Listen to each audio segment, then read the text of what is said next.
said. And then,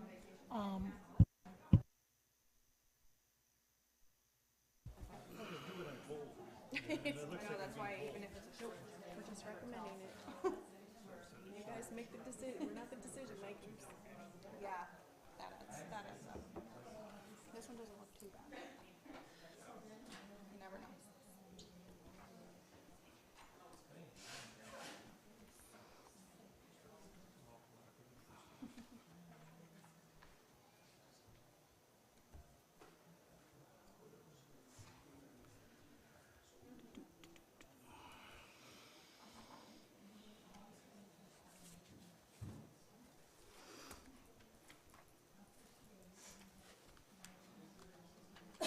They didn't turn off the fans for the meeting. It's going to get warm in here, eh?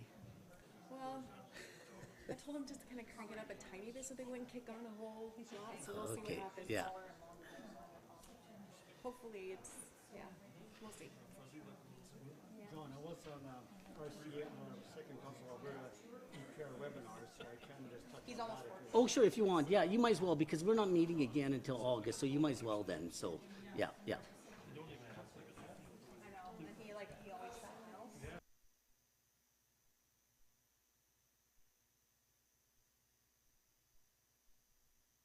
You should. Yeah. You wanted it off?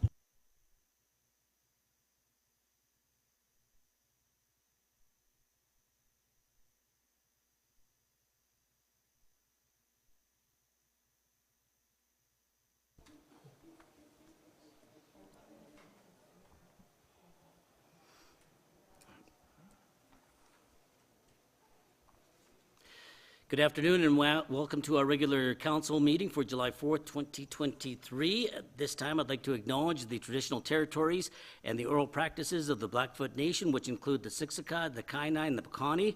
We also acknowledge the Tsuut'ina, the Stoney Nakoda First Nations, the Métis Nation Region 3, and all people who make their homes in the Treaty 7 region of Southern Alberta.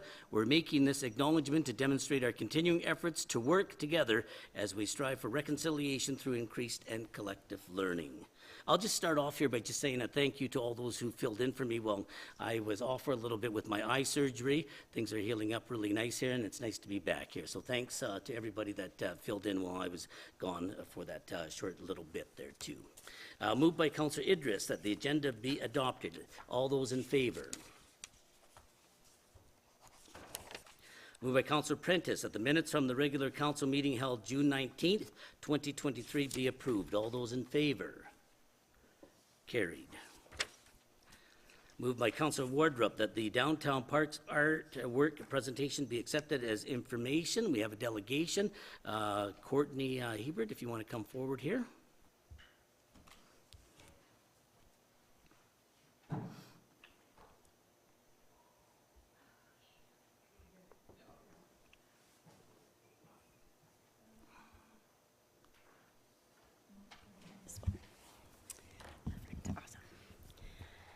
Hello, everyone. My name is Courtney Hebert. I am the owner of Mom Life Maternity, which is a boutique store downtown, and co-president of the Downtown Business Revitalization Zone Committee. I am here today to present you the Downtown Brooks Art Walk. So if you take a walk through our downtown, these are some of the buildings that you will see, as I'm sure you're all familiar with. The Downtown Art Walk is an opportunity to rejuvenate the area by improving the visual appeal of the buildings. Some of the ones that you saw in the previous slide are ones that we have identified as priorities at the moment. The goal of this art walk is to become a catalyst for improvements in other areas. So much like if you have a brown lawn in front of your house, but all of your neighbors' lawns are nice and lush and green, chances are you're going to make work to improve your lawn as well. The art walk will also be promoted as a destination attraction for visitors. encouraging them to venture downtown and support our local businesses. It'll be promoted by Brooks Region Tourism, the Downtown Brooks social media channels, and any other places where we can promote attractions in our area. The Art Walk also will increase engagement with locals and youth and generate a greater sense of pride in our community. It is very timely because we are hosting over 1,000 athletes for our Alberta 55 Plus Summer Games in August. Therefore, we want to put our best foot forward and improve these areas, or these buildings, before we host all of those individuals. I suppose I should mention as well, sorry.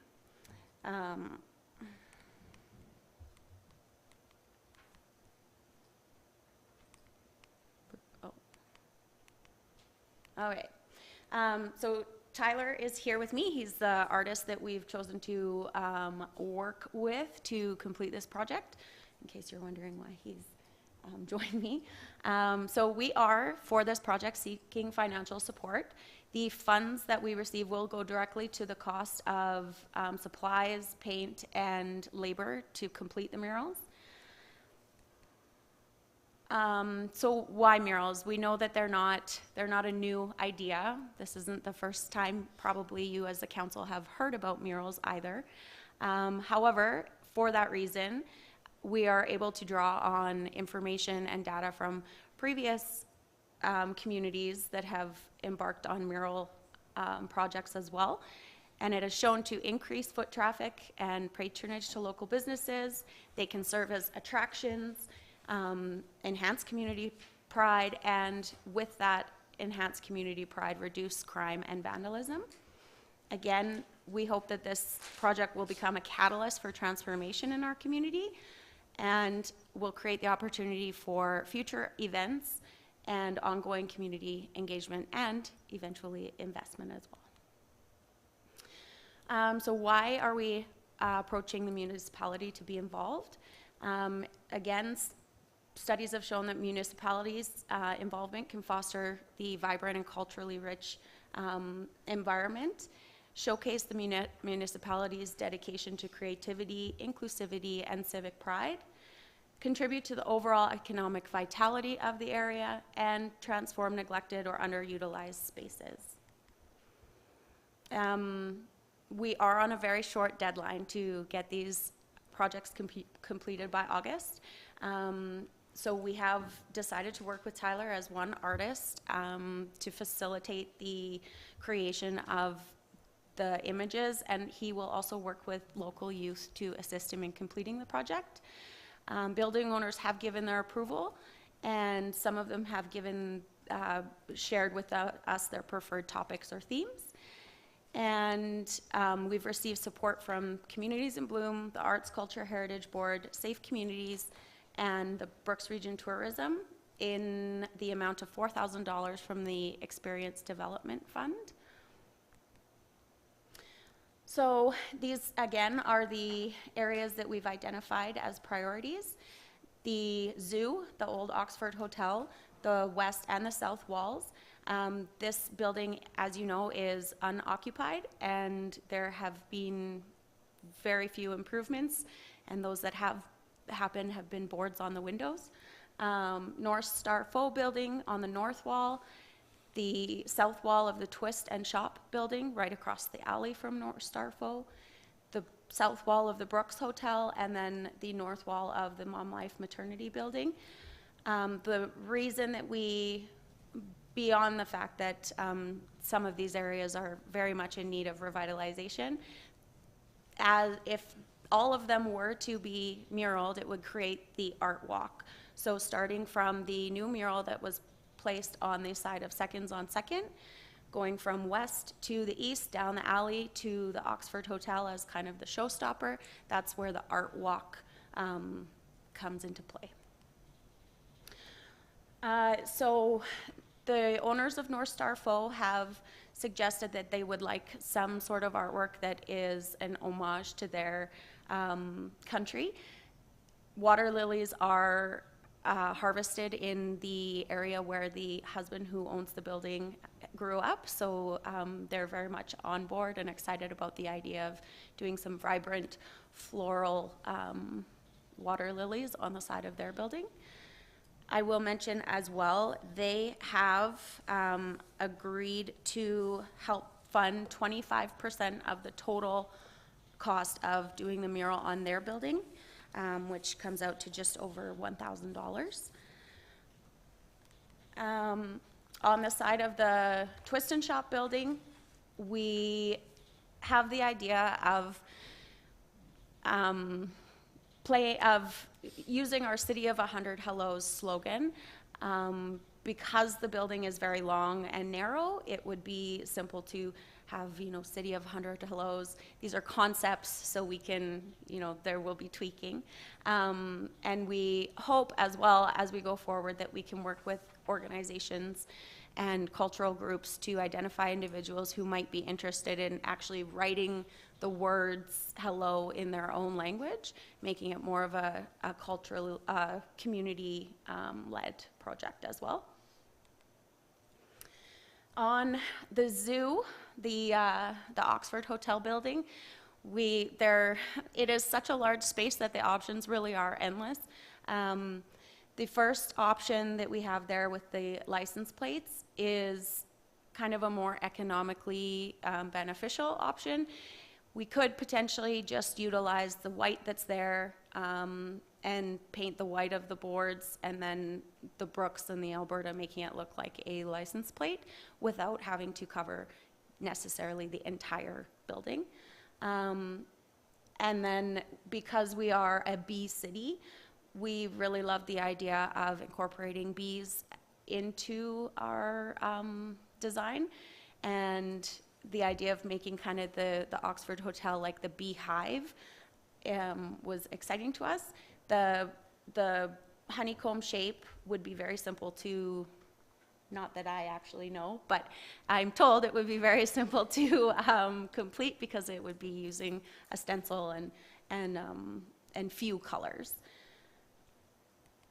And then the Brooks Hotel and the Mom Life Maternity Building are actually much less of a priority for us, but the Brooks Hotel owners have requested some sort of Western image, and then again, if we don't go with bees on anywhere else, we would like to incorporate them somewhere in the designs. So we're on a very short timeline. Today is July 4th, so we're hoping that we can start mural preparation tomorrow. We have received the $4,000 from the Experience Development Fund, so we will be moving forward with at least one of the murals. However, we are here hoping that we'll be able to complete the whole project by August 15th. Again, the buildings we've identified in the square footage. These are examples of like professional muralists and what they would charge for. The Brooks total is all of the buildings that we mentioned there, and then the total for the North Star Photo, Twist and Shop, and the Oxford Hotel, which are the priorities. That is what professional muralists would charge, and those ones are primarily out of Calgary. But because we are working with a local artist and have student involvement and a shared passion to beautify the city, we have been offered to complete the project by $8.50 per square foot. So for all of the buildings that we showed you, the total would be $46,410 minus the Experience Development Fund funding. So the total will come to $42,410. For the 3 priority spaces, $34,085 minus the $4,000, $30,085. And then additionally minus the $1,041 that was promised by the owners of North Star Photo. So we'd use a mixture of paint and spray paint and stencils, and probably also have to rent a scissor lift to be able to reach some of the higher areas. Murals are used as economic development tools. Quality of place initiatives are the minimum price of admission when competing in global marketplace for jobs and investment. As we know, also, in our area, we have a labor shortage. With a project like this, we can create a catalyst for more reinvestment into the community. Some examples include, it's actually the Art Trail in Australia.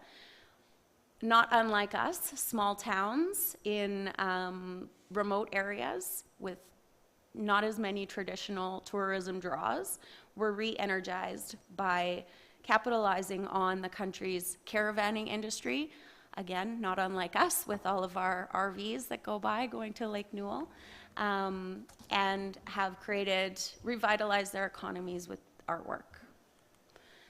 The City of Toronto has an outdoor mural and street art program, so the city actually provides one-time funding for outdoor mural projects that have just popped up all over the City of Toronto. There's some examples there. And the Chemainus, which I think that's how you say it, mural project in BC is probably one of the originals in Canada. Started in the 1980s. Their logging industry in the area was shut down, and they decided to create a mural project that has attracted tourists and created an economic boost for the community. So in conclusion, today we have this opportunity and we have the motivation to make meaningful long-term improvements. We want to showcase our city in the best possible light for visitors, and because our city is majority youthful and vibrant population, we're eager to make Brooks the best place to live.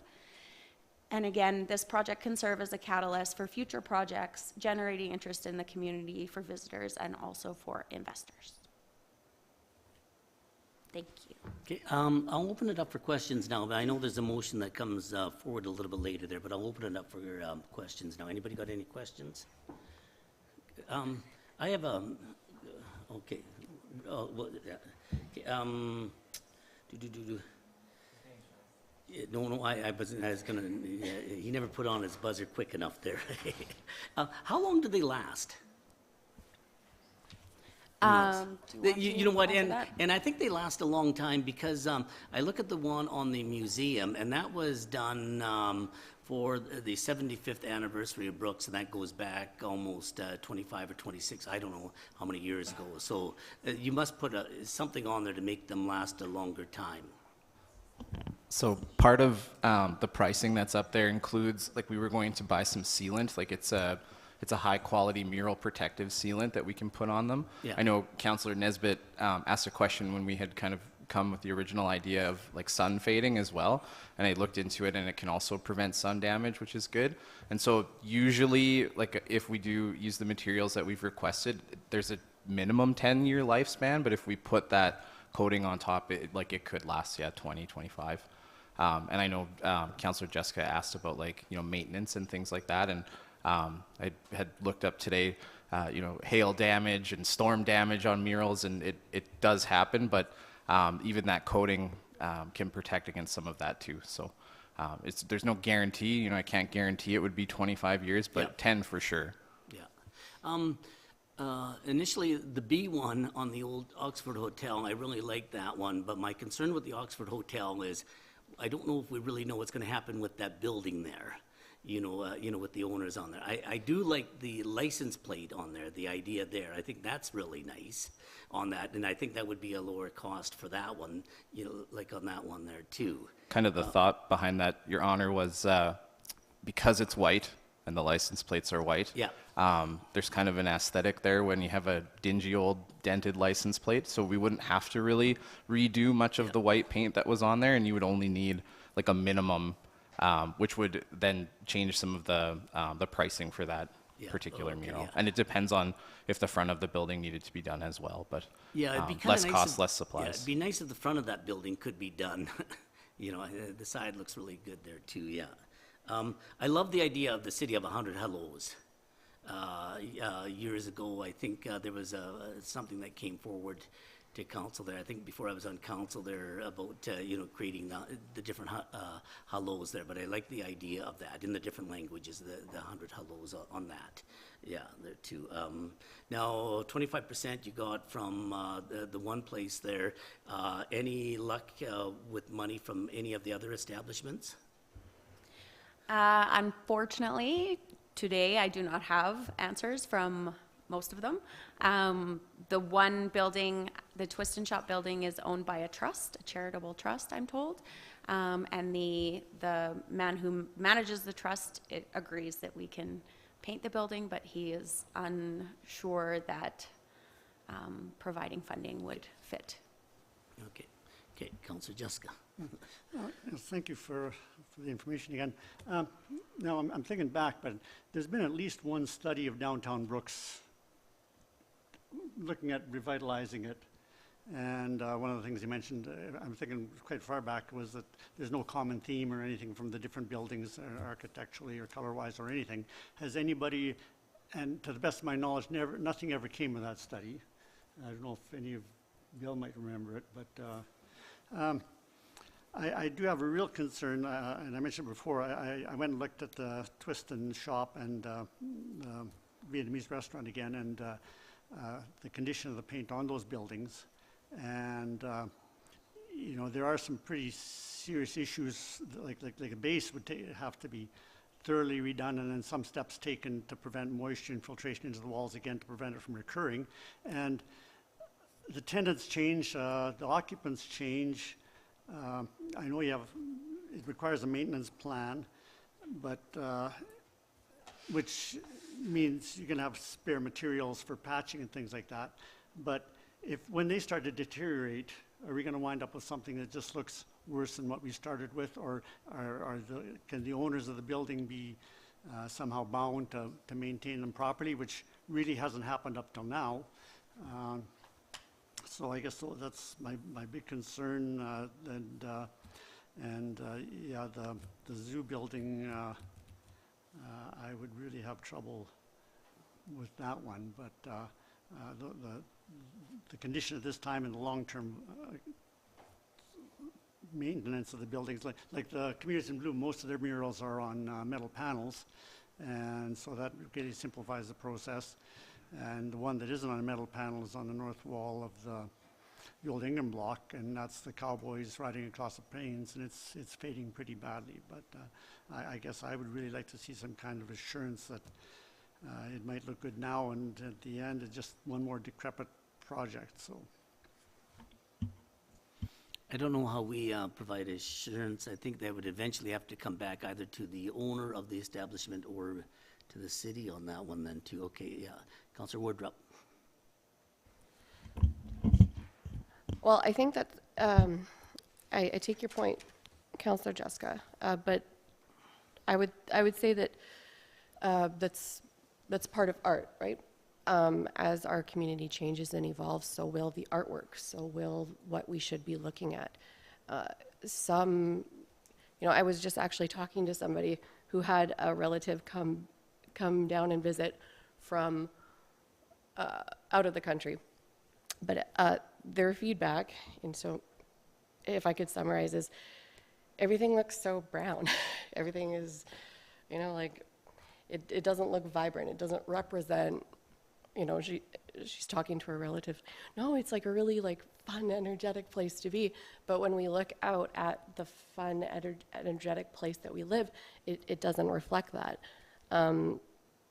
If you go, like walking around any other city, you see artwork, and of course it will fade, but then you put something else up there, and as we change and evolve, maybe what we want on that space will also change and evolve. I don't think that's a good enough reason to not put it up there. As of right now, there's some really ugly, dead looking walls and buildings, and to have beautiful art up would be a wonderful thing. I think it would reflect our vibrant and exciting city that we live in. Yeah, and has anybody ever been to Chemainus on the island, on Victoria? Yeah, and isn't that a lovely place to walk around? But you know, and then you feel like, wow, this is Chemainus. I get it, and that would be hopefully the experience that we could cultivate here in Brooks. It's like, wow, this is Brooks, and that's what we want to show to people, and not just to other people, but to ourselves too. Yeah. Like, I think we deserve to have beautiful art that reflects us as well.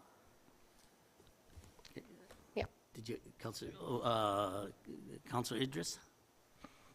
Did you, Thank you. Thank you. I actually like the idea, and I think it's as Councillor Wardrop said, something to energize us and make us feel good about the place that we live in, and also for people who come to the community to have that feeling. Have you looked at the cost of like this way versus the panels? Is it going to be cheaper or more expensive? There are pros and cons. If we do want to get those panels, then yes, it is more expensive. And I think a lot of those murals are done on like treated wood, and it's very sealed. From what I've seen, maybe we've looked at different ones in the town, but I know I've done those particular types of projects in the past, like with the school, and the cost of the wood panel is an additional cost within the means, but they are nice because they are movable. The problem is getting them up, getting them to stay in the wall. Like I know the project that we did on Seconds on Second, when Councillor Goodenough, politely asked us to take down those 1, 2, 3 floors signs. Like they were in there, and there was wall damage when we pulled them out because there were anchor hooks in the back. Just a couple of little places of wall damage. It also, when you put those pieces up there, you can get, like, I know you have to seal them properly. You have to invest in like proper caulking in order to keep them up there, because that is also where moisture damage can get behind. And once that wood starts to warp, like, you lose that artwork too. So there's pros and cons. Okay. One of the one by the RCMP, there is the church, and then there is one there. When the Communities in Bloom did that one, what they did is actually they did a fundraising of like, I think 1 foot by 1 foot. And did you look into that idea of fundraising? Because, for example, many businesses would like to be part of this, and maybe even if it's like $100, that will be something to do. That's definitely one of the ideas that we have for upcoming events. We hope to continue with the progress and continue making our city more vibrant every year by hosting a larger event that could potentially include something like a paint by number, if it's purchased by local people, local artists, sponsored by businesses. There's lots of opportunities. This project right now, because it is such a tight timeline, that is why we're here. In the future, for future projects, we intend to fundraise and apply for other grants and make it more of a community-led initiative. We're hoping this will show the value in the public art and, like I said a number of times, be the catalyst for those future events. Okay. Final question. But you came up with those total numbers in terms of the square footage. But if there is some sort of like a cost per building, and also a cost per building, for example, for the what's this, the Oxford? Yeah. If we do it with the cheaper versus the more expensive way of doing, like, did you develop something like that? And can we see something like that? And then maybe we can see what we can fund now. Maybe we can do the whole 40,000. We can do something lower, and then Oxford is the biggest one. And I know you mentioned that it will be one of the main ones that you wanted to do, but maybe if we delay that one and we look at those other ones so that we will be able to afford it for now and then. You had a price there for 30,000. What can we get for 30,000 is basically what Councilor Idris is asking. Yeah, but that's a lot. The 30 would be the Oxford Hotel, the south wall of Twisted Shop, and the north wall of the faux building. So the Oxford with the cheaper license. version or the, So we took feedback from a prior meeting and discussed, and so the number of $8.50 a square foot based on approximately like 4 to 5 colors, with labor and everything is about, it's well below what a normal cost would be, but that's about what this project would take to get funded. We could certainly look at maybe like pricing those buildings individually and presenting that information. The difficulty has been getting approval from building owners, which they haven't been the most, expeditious in their needs or in their wants. And then having an image that needs to be approved by council, and then taking that feedback back and then providing it to the business and then get it. It's kind of that back and forth. And so we could certainly, based on the feedback even from this meeting, if those are more viable options for us, we can revisit and then perhaps bring different numbers. thank you. Councilor Goodenough. I'm just curious, so roughly $5,000 you've got from faux. I think I'm saying that right? $1,000, the 4,000 from there. Could that do that building alone? Well, we have the grant, and like Courtney said, we're going to move ahead on that building regardless because they've also offered support. So Good. that one will That could go be ahead. done. Okay. I know we're not voting on a motion at this point, and maybe this will come up down the road, but one of my concerns would be to put any money, any investment at all in the Oxford building when we don't know what's going to happen. We're still waiting for their development of another property on this gentleman. He could come back tomorrow and say, I'm bulldozing it. We don't know. And I'd be very hesitant to put any money towards that other than a wrecking ball at this time. So that just some food for thought on that. That's my opinion. I love your artwork. I think it's great. I think what you showed us to then to now has been, I love some of the ideas that you're doing. So I like the thoughts. I am very cautious. The other thing I just wanted to ask, they're back alleys. Is there a fascination with walking down a dark back alley? Kind of a loaded question, but is that where art typically goes? Just curious. Councillor Goodenough, the idea with doing them in that space was to kind of create the thoroughfare from across, like down the alley to the Oxford Hotel. And additionally, that is most of the businesses that can be accessed from that alley. So it would be a step in the direction of making it less of a dark, scary alley and more of a space where people can be comfortable to walk. Again, the catalyst for improvement.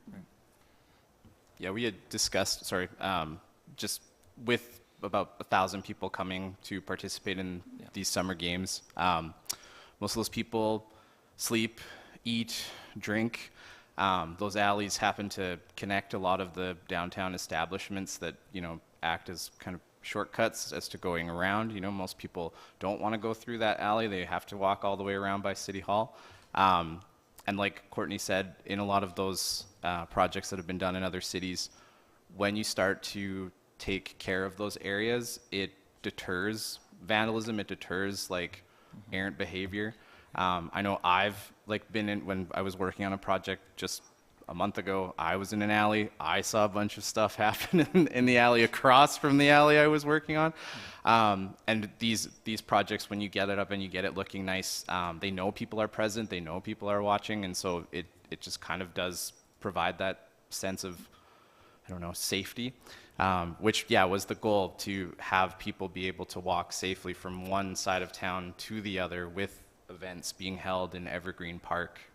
So after they do, I'm not sure what's their cornhole or horseshoes or whatever, if they want to walk to the brooks and walk through and take that path, then they can and enjoy it.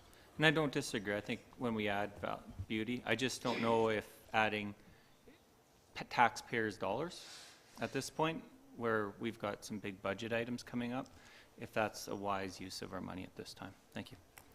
Tyler, if you remember, we had, when we were on Arts, Culture, and Heritage, the guy from the Oxford Hotel had talked about giving our committee money at that time to do that, though. But did you ever get back to him on that one? Maybe Courtney can answer that. When I originally approached him with the idea for building for approval, he said that he would be willing to provide something. So between when we met at last week and today, I haven't been able to receive an answer from him about what that would amount to, but I do intend to continue to follow up with him. Okay, Councilor Wardrop, did you have something? Yeah. Yeah. I just had a question about the Oxford Hotel, and I'm not sure who would be able to answer, but the concerns about the building being demolished, how much of how likely is that to happen in the next 10 years? I don't know if it's likely to happen in the next 10 years. The building has been there. I'm going to put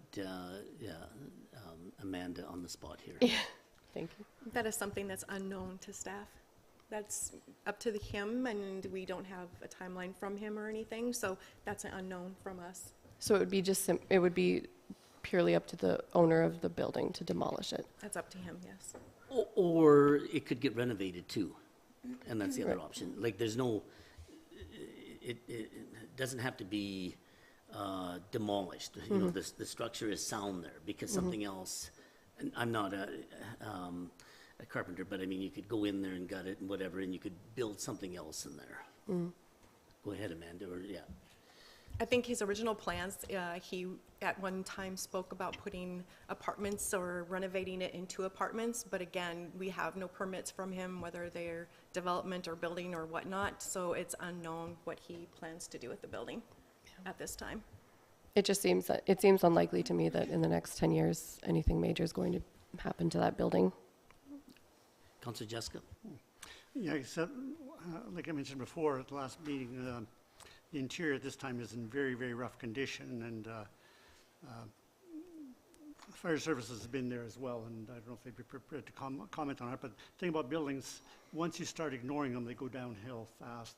And the longer you ignore them, the faster they go downhill until you get to the point that it's no longer financially feasible to renovate them. So all it would take is a leaking roof to introduce mold and structural damage that would require the destruction of that building.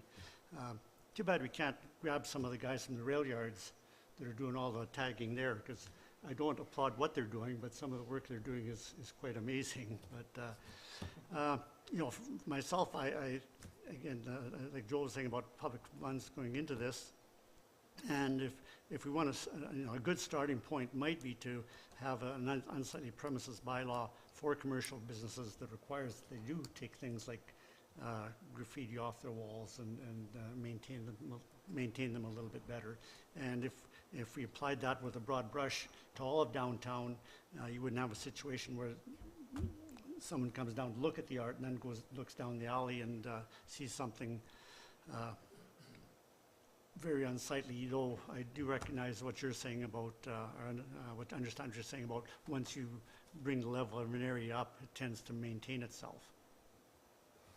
And also to add on to that, I'm not sure if anyone else has noticed, but the murals that have been put up around the city have not been vandalized at all, I believe. I think there's a stat on that. I mean, Yeah. it's really minimal. Anywhere where you put a mural up, are they rarely ever vandalized, whatever. I don't know what it is, but there's a stat on that there. Like, it's, yeah, less than, I don't want to do a number there, but people actually see it, care for it, and they don't vandalize those things, is the studies on that. Yeah. Yeah. I would just like to say one more thing. Again, I think that this I think that investing in art and in culture, in the way that we project ourselves to ourselves and to visitors in a community is a worthy investment, and to other places do it, and I think Brooks is a little bit behind in that regard, and this would be a step in the right direction. Downtowns and small communities have a heart that they look old and decrepit sometimes, and I agree with you. I think this beautifies that, and it beautifies the downtown there too. Like it does make it appealing on that, and so people are invited on that. And I think you mentioned it too, and I mentioned it earlier today too. You do that, for the people that are coming into town, but you also do it for yourself. When you buy art for your living room, you do it for, when you do the Mona Lisa, you do it to kind of show off what you have there, eh? But you also do it so you can enjoy that too. Councillor, good enough there. I agree. Value of art is amazing. What it does, what it can do for a city and a town, we hear about it all the time. But there's also a business case put together, and at this time, it's very rushed. I'd like to see a 1, 2, 3, 5, 10-year plan. The BRZ at this time, I don't even think is financially supporting this.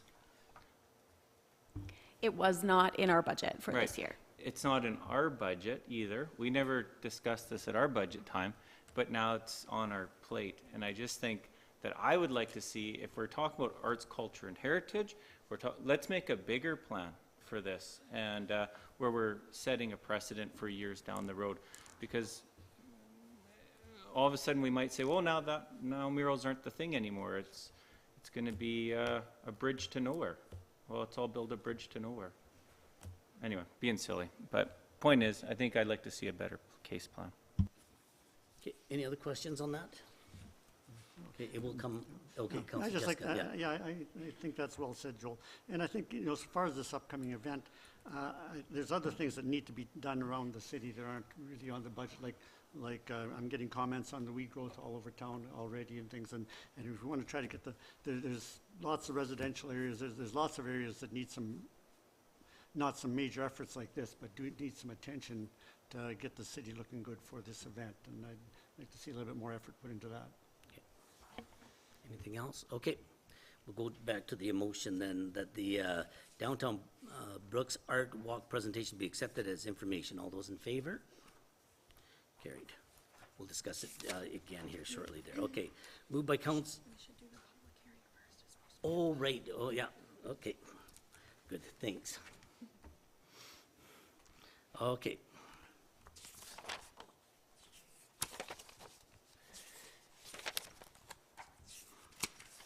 Got the motions for the public hearing on here.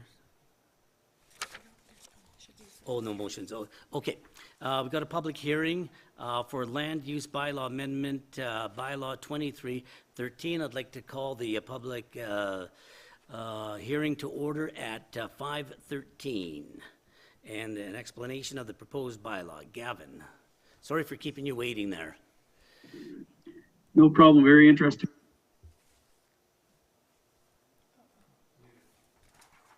Oh, I can't hear you. Okay, thank you.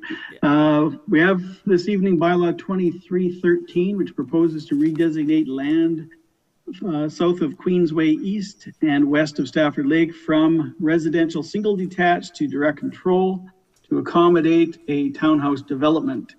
First reading was held on June 19th and subsequently was advertised in the Brooks Bulletin 2 consecutive weeks as required by the Municipal Government Act. At the time of writing this this report, there were no received responses from the public, but we have received one subsequently, and I'll read that at the end of my presentation. The direct control zoning that was put in place for the Wellings development for phases 1 and 2 was adopted in 2021. This new proposal would be considered phase 3. Phase 1 and 2 had 159 dwelling units. Phase 3 will have only 17. This site has an existing residence on it, and it is necessary that if this should go forward, that the residence would be removed and the development would therefore happen. There are some processes that would need to take place to move phase 3 along, including a new development agreement to be prepared, engineering, and subdivision. The recommendation of staff is to move forward with second and third reading this evening. And this time I would like to read into the record a letter received from a resident. This is from Norma Dunlop. She has lived in the municipality or in the city for 44 years. And I believe she lives at 15 Lakeside Crescent.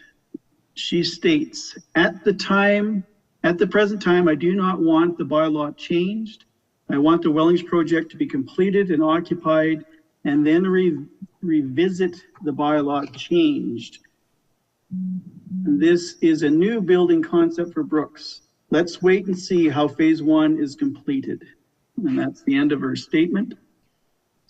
I have no further letters from the public, and if council does have questions, I'd appreciate answering them at this time. Okay, any person speaking in favor of the proposed bylaw? Okay, person speaking in opposition of the proposed bylaw? Norma, you're welcome to come forward if you want. Okay, yeah, no, we heard your statement there, yeah, okay. Any final comments, Gavin? I have none. Okay. Okay. Thank you. We'll adjourn this meeting at 5:17. Thank you, Gavin.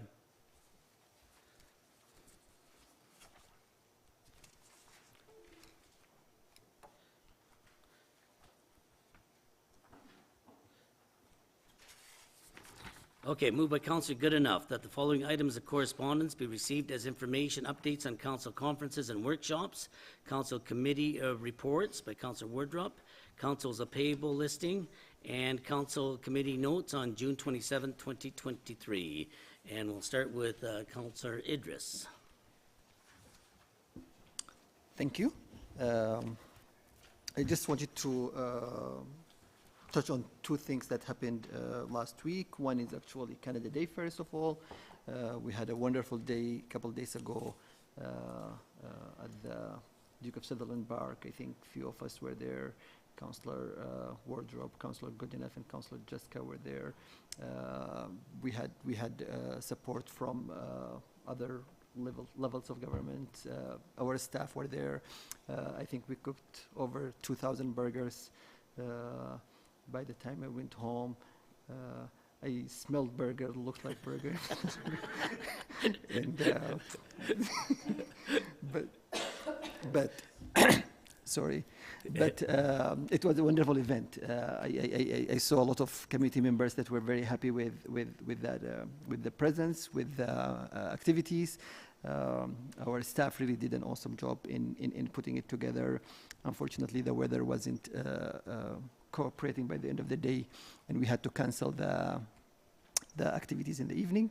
So I just wanted to give a shout out to our staff and all of the people who supported us. We had actually also many volunteers from community organizations like the Frank Fonds and SPEC and the Filipino Community Association and many others that I don't want to forget mentioning, but in general, we had a very good event.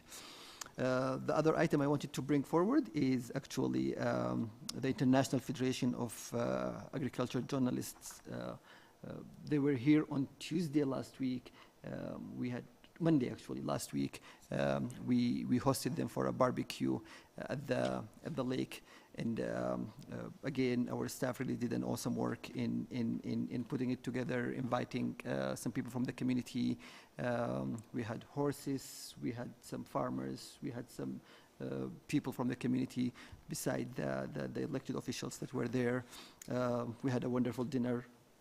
And then 2 days later, as you all know, we were the Diamond Platinum sponsor of the event. So we actually were in Olds. Myself and Councillor Goodenough were there, in addition of some councillors from the county, EID, and our staff, of course. We welcomed the delegates as they arrived in their hotels and accommodations. In the afternoon, we provided them with like a goodie gift bag, swag bag, that included some of our local products, beer and beef jerky and some other items from the local community here. We then were part of the reception, the opening reception, the opening ceremony. And then later on, we were there for the dinner, and also we hosted a hospitality suite. We had an opportunity to speak to many different people in the delegates. They were very impressed, starting by the tour here, and then later on by the hospitality that they saw from our team. The real stars were actually our staff and the county staff. Lisa's leadership and Lisa's presentation, like she presented our story, and when you present stories to storytellers, it's a big thing. But when everyone came after that and said, this was the best presentation that they have heard. There was few other presentations that day, and by far, and not only because of the bias of being from Brooks, by far that presentation was the best presentation of the day. And then later on, people really at the hospitality suite, I think they had to kick us out around 2 or 3 in the morning. That's early for you. I think, and actually, I also would like to mention that the councillors from the county, the Reeve and Neil, were there for us till the end. They were really there. Selling the community is a cheeky word, but really showing what a community we have here in Brooks, and the commitment, the pride, the passion that they all had, and all of our staff, including our summer staff, had, was really something that was contagious. People felt it, people expressed it, the people who were there from all over the world, and thank you to all who attended. I think there is a video we are going to see that tells actually, and that is the genius of the presentation that was presented there from Lisa, is moving from the story of the land and the story of the assets we have to the story of the people, because people are really who make community what it is, and to the story.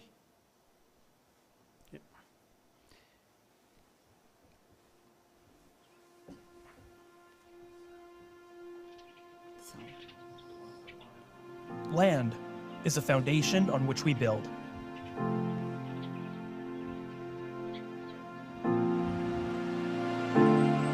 Water brings life to everything around us.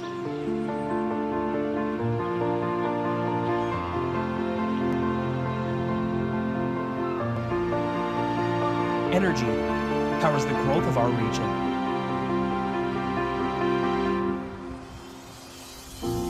And the people who came before us worked hard to build our home. They valued our resources and created a better place for us to live. Now is our time. Our future starts today.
This is the Brooks-Newell region. Yeah, so thank you to Lisa and the whole team, Jordan, I think Courtney and summer staff and everyone that was part of this. Thank you. Thank you, Councillor Idris. Yeah. Councillor Prentice, did you have anything? No. Councillor Goodenough, do you want to take along from that? Sure, yeah. I believe it was 58 different journalists from different nations around the world, obviously. 58, I believe. 19 were in Brooks and did the tour here, I believe around there. Phenomenal. Just shout out to our staff and the county for all their hard work. They made us look good. And although we did stay up till 3, we were up early the next day, and they were still wanting to talk more. And it was interesting, just one story real quick on our solar panels, you know, and just the success of that, of where they're excited to see that for farmers that were not making really anything off their land anymore, could convert it over to solar panels and then be able to supply energy and a future for their family. And so it was very good and encouraging. I think we're going to see some good results from this. And Canada Day was amazing too. Thank you. Thank you very much. Just before I get to Councillor Woodruff here, just want to mention that we'll get to that bylaw at the end of our agenda items there, okay? Just so you know, yeah, okay. Councillor Woodruff. Thank you. That promo was amazing. It was inspiring. I want to go there. Just kidding. Okay. All right. First of all, from the Recreation and Parks Board, our rug grants were awarded in March. So we received 13 applications in total, I believe. Those awarded received their checks at the end of April. We awarded a total of $41,185.72 to the, the following organizations, and hold on, I've got to get my paper out there, but pardon me.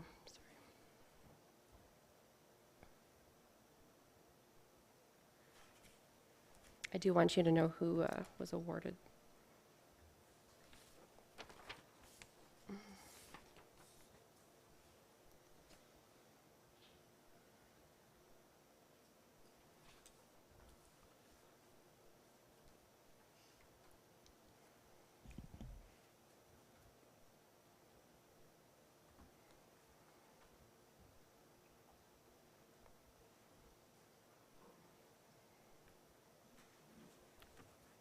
Do you have slow internet? I do. That's Bruce's problem.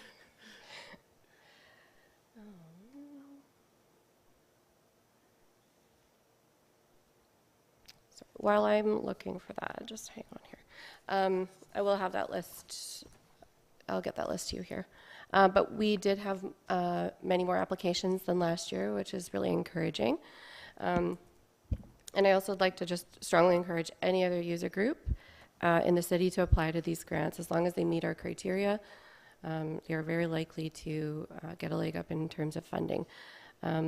These meetings were challenging because we had so many great applications, and that's the way it should be. So it was fantastic. I will come back to that. Just give me a moment. The Trails Master Plan, we met with RC Strategies to get feedback from the board in terms of what we'd like to see there. The survey data was collected, and that should be getting back to us in a timely manner. And just to remind everyone that Trails Master Plan is going to see that our neighborhoods, parks, and landmarks are connected to the city and further beautify our existing trails.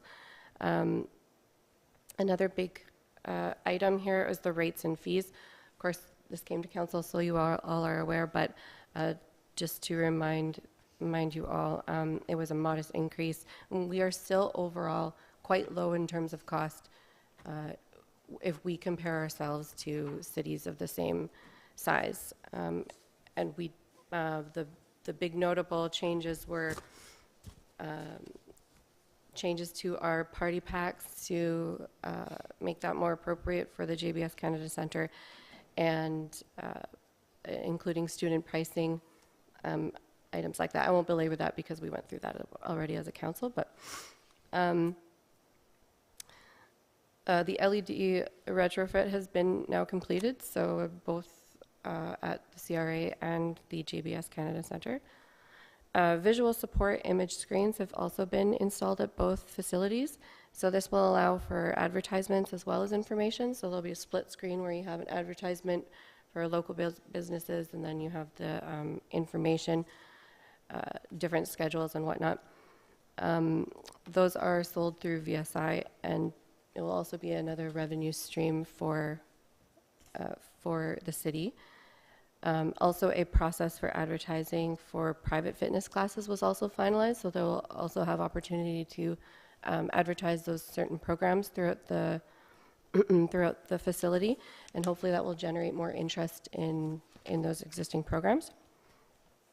Our pool is still staffed very appropriately, which is awesome. It's a huge accomplishment and speaks to our recreation department and the staff at the JBS Canada Centre.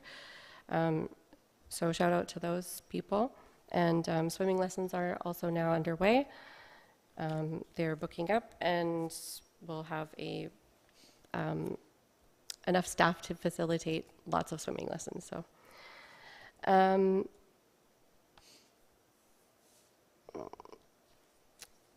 These items have been brought to council, but just to a quick refresher, these are some of the more notable items from the last few months. At the JBS Canada Centre, they have partnered with SPEC, Youth Connections, and that Fieldhouse mezzanine is being provided free of charge on Wednesdays for youth 11 to 17. Brooks Minor Ball had made the pitch for upgrades to the Duke of Sutherland Ballpark. That includes bullpens for all of those ball diamonds and extending the playing field so that it's up to the regulations where even the Bombers could use it, or we could host other tournaments there. The Grassland Soccer Association has donated nets at Uplands and Griffin Park due to the increasing population popularity of the sport of soccer. So those are up. The city, we put the lines down there. They're there, and the kids have been enjoying playing soccer on those new nets.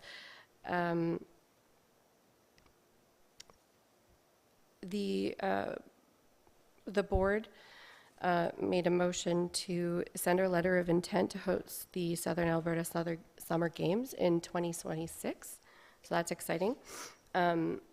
So these games would require a lot of volunteers, but we're confident that by that time we'll have secured those volunteers. We have hosted these summer games in the past, I believe, right? Yeah, 2017. 2010 we did, and we did 2017 Yeah. was the last one, yeah. And that was successful, so hopefully we could do that again. And hopefully we were successful in that bid.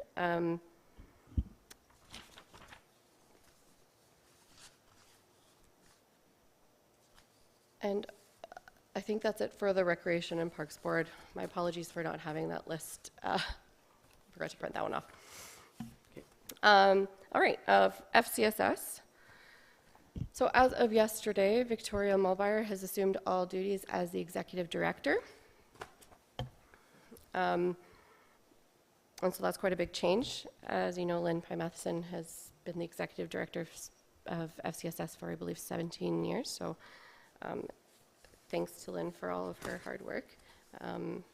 It was a nice send-off, and now we are very happy to have Victoria as our executive director. We have had an increase of provincial funding, so for the first time since 2015, there's been a 4.5% increase, which works out to, I believe, a little over $33,000 over the next 2 years.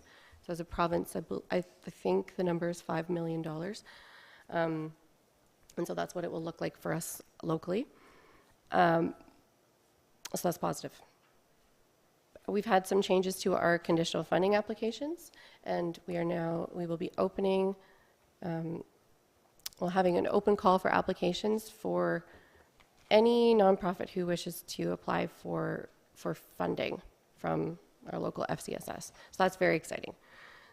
So I really strongly, I encourage any nonprofit who offers a value in the area of social services, in prevention, that meets the mandate of FCSS to apply. And so you'd apply and present your organization or your, I guess your application to the board on September 16th. Get a half an hour to present, and then the board will decide how those funds will be allocated from there. So very exciting opportunity for many different organizations in the city. FCSS had our AGM on May 31st, and I'll also not talk too much about the quality of life study that was presented to council, but that was a big part of what FCSS presented there for the AGM. A couple other items: the Canada Summer Jobs Summer Youth Program is currently underway. It starts today, I believe, July 4th to August 11th. We have a summer student running it. The JBS Canada Centre has also has given the Elks, I believe it's the Elks boardroom, a couple times a week for a few hours to be that the volunteers' kind of home base, so that they meet at the JBS Centre and then they go out and to their various volunteer locations.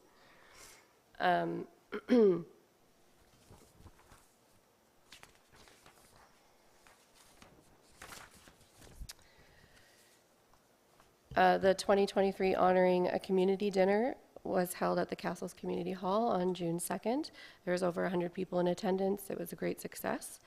Lots of positive feedback. I believe their kind of mandate is over at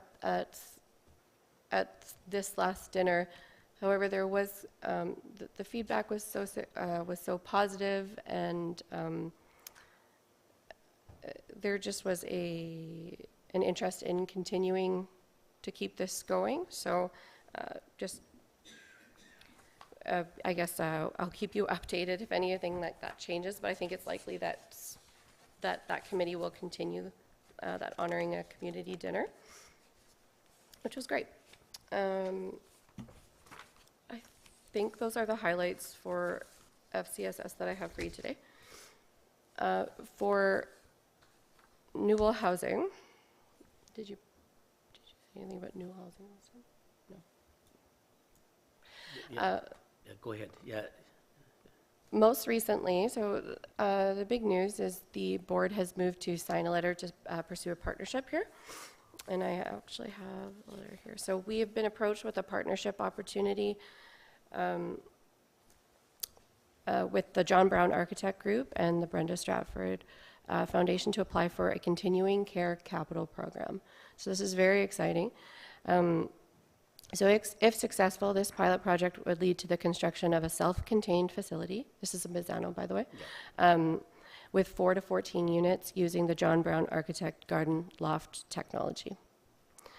So this is just, we've just been approached. All we've done now is just sign the letter of interest that we'd like to partner with them.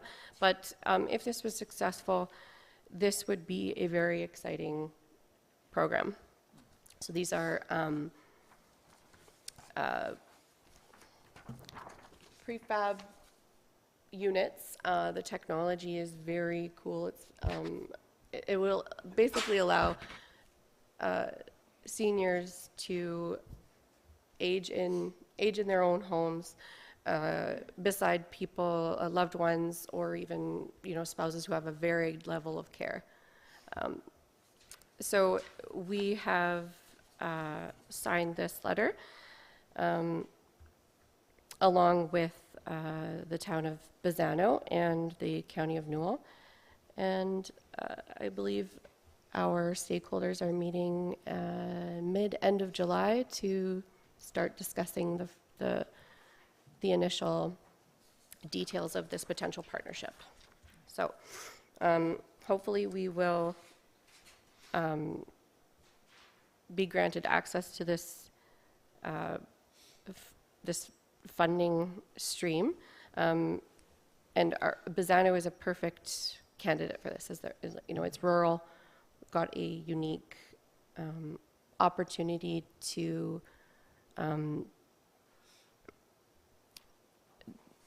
assist seniors in living in their homes where they don't need this big, like a large continuing care facility. Anyway, it's very interesting, and I'll keep you posted for updates there, and hopefully this all goes through. That being said, the Newell Housing Foundation is still working on our, words are escaping me today. Our fees, The Bazzano project, or whatever, yeah. the study, Yeah. right, what's the study called? Yeah, the feasibility study, yeah. Oh, I don't think it's our needs, What's that? needs assessment through the rural development project. Thank you. Okay, no, Yes, I'm thinking so of we're still something doing that, and that will actually help inform this pilot project as well, based on obviously what the needs assessment is in Bazzano. We also sent a letter to the Brookston District Health Foundation inquiring about a covered pathway to the hospital. So that would be from the Newbrook Lodge to the hospital. Just in early discussions, but we are going to kind of figure out costing and see if that's even feasible. But if it is and it works out, that would be fantastic. It would be fantastic for the Newbrook Lodge residents, families, and for the Brooks Health Center. I did tell you about a grant that we applied for my last report, where we would see a position fully funded for a year that would act as a liaison between the residents at the Newbrook Lodge and the administration, because seniors are becoming, they're living longer, everyone's living longer, they have more complex needs, and so this would have been a great opportunity. It was really exciting. However, we did not get that grant, but just the just that's on the radar for us, that our seniors do have more complex needs and are living longer, and so we're needing to look at different ways to meet everybody's needs, which is why this the partnership in Bazzano could be really positive for our area. We've had a lot of larger projects this quarter for the Newell Housing Foundation. Just to name a few: a new dishwasher at the lodge, new elevators at the lodge, shingles at Newbrook Lodge, brand new boilers at the Playfair Lodge in Bazzano, carpets at Playfair, exterior doors at Playfair. We had suite renewals at Villas 2 and 3 here in Brooks, just to name a few. So it's been, there's been a lot of repair and a lot of kind of larger capital projects, but all positive. A couple delayed. The exterior doors at Playfair have been delayed, but it's still going to go forward.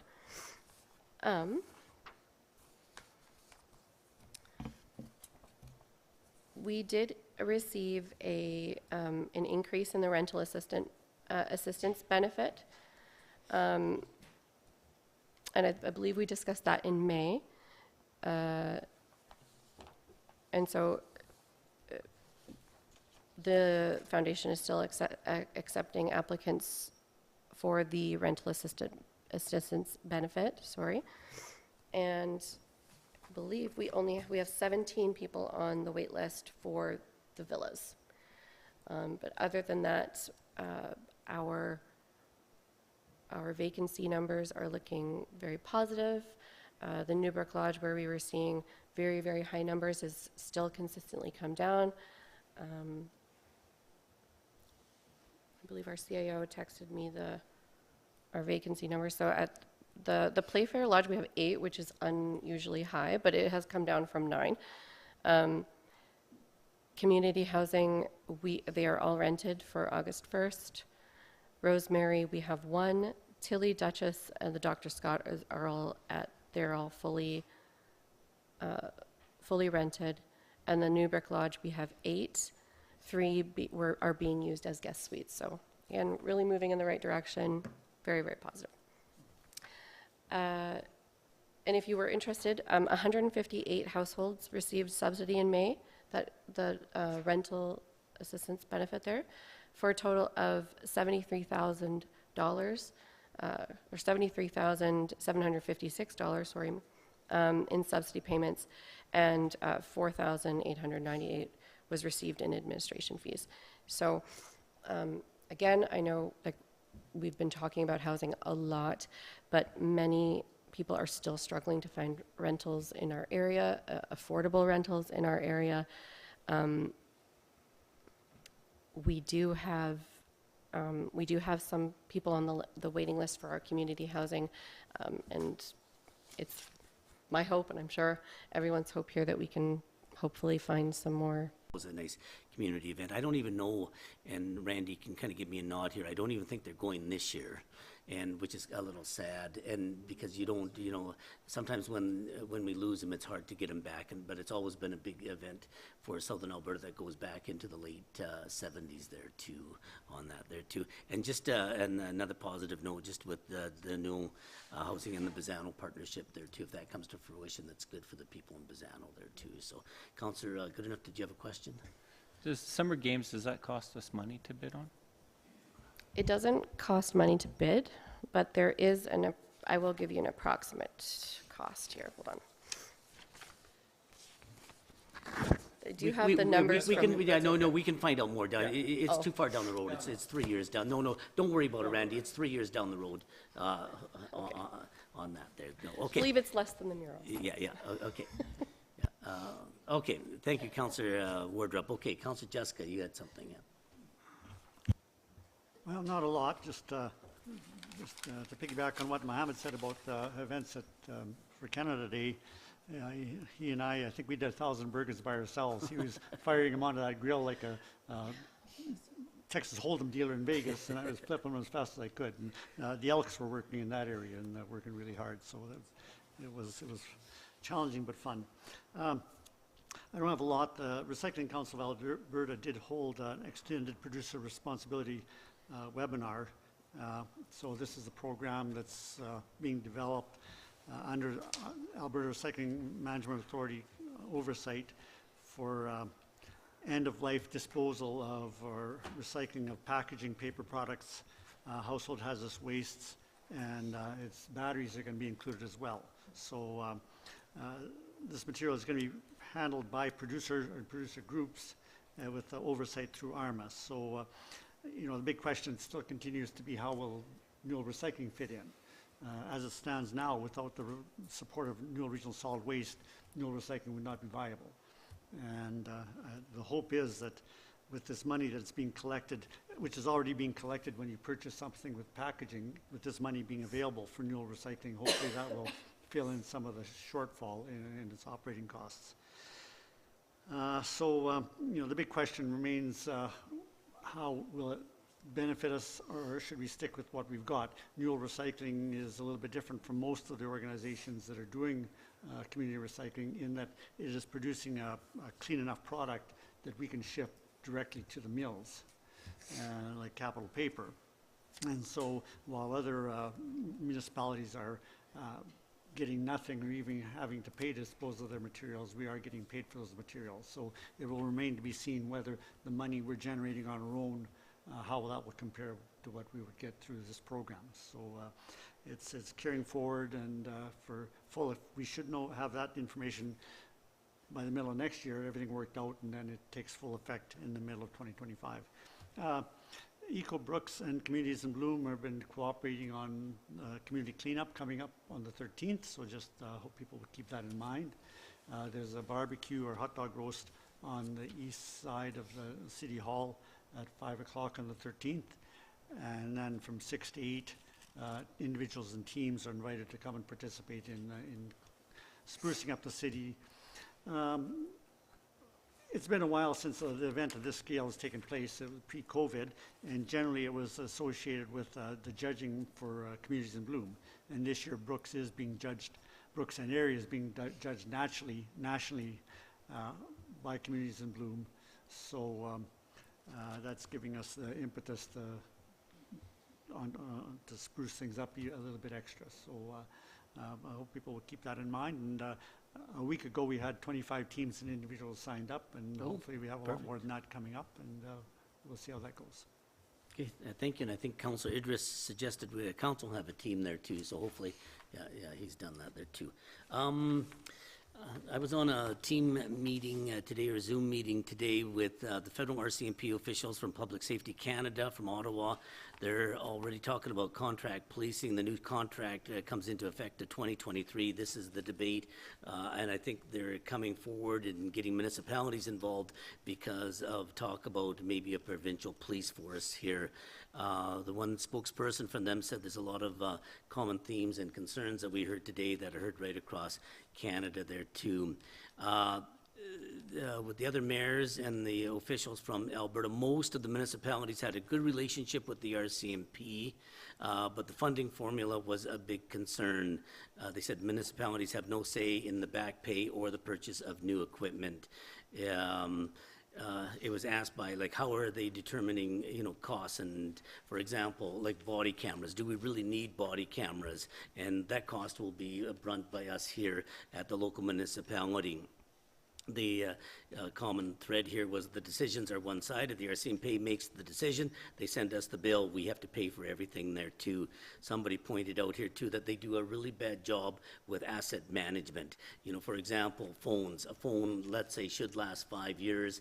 They don't have any plan for depreciation of that or coming up with a plan. They have to do a better job, or it was suggested from our municipalities that they do a better job with asset management. If those phones are going to be gone in 3 or 4 years, come up with a plan, to replace those ones too. Wages are going up again. Again, we're going to have to face the brunt of that as a municipality. Budget timelines, their budget goes from April to March, which is the federal one. Ours goes from January to December. They were talking about getting invoices late. The invoices should be a little bit earlier, and Shelley could probably testify to that one too. Some also discussions on the policing formula. For example, we pay a good chunk of our policing costs, same with a lot of other urban municipalities.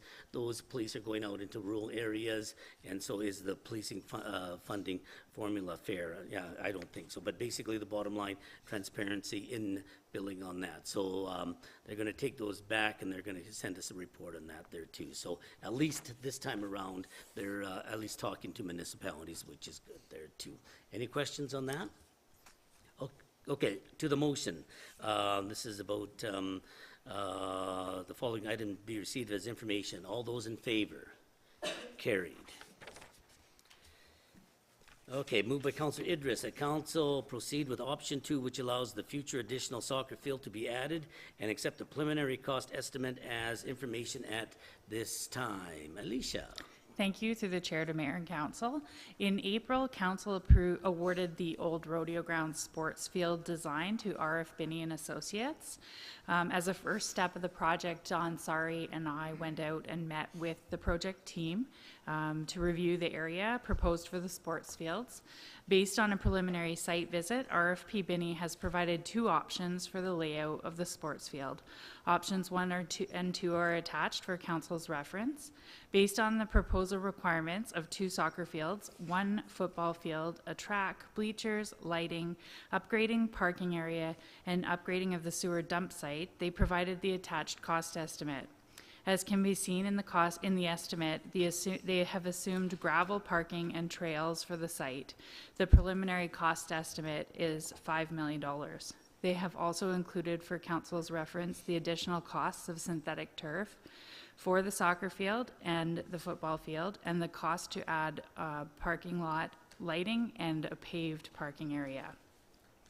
Therefore, staff recommends proceeding with option 2, which allows for a future additional soccer field to be added, and accept the preliminary cost estimate as information at this time. Okay, any questions? I'll go, yeah, just that 5 million, does that include the artificial turf? No, thank you. Through the chair to Mayor Petrie, the additional costs below in the table, options A, B, and C, are in addition to the $5 million.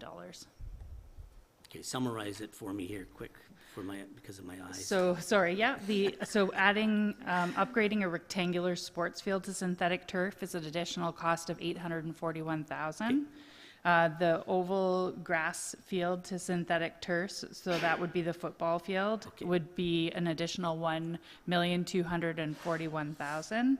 And upgrading the gravel parking lot to be lit and paved is an additional cost of $670,990.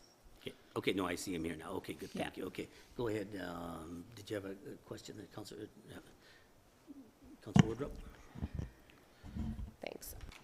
So this would be where Grassland Soccer Association would be moving in theory, right? From the Eastbrook elementary fields to this location here? I would assume some of their games, not all of their games, because they do play all over town. Yeah. Oh, well, all of them are currently at the, Well, they would play at Griffin Park, they would play at Eastbrook. I'm trying to think of some of the other places where they play around town here too, but yeah. oh, I thought they were just at Eastbrook. What's that? Yeah, like that one field. And then at Griffin Park there too, right? Not anymore? Oh, okay. Oh, yeah, just that's that one field. Okay. Yeah, anyway, yeah. My thought was, so if we went with something like option 2, and where it says field 2, so if we shifted those back, and in the space where field 2 is, we had like a park or some other activity, I think that would be fantastic. Right now, where Grassland Soccer Association has their soccer games, that park at Eastbrook is really essential for you've got your families, you've got all these different age groups, and then you've got the park that keeps a lot of the kids occupied while these other games are going on.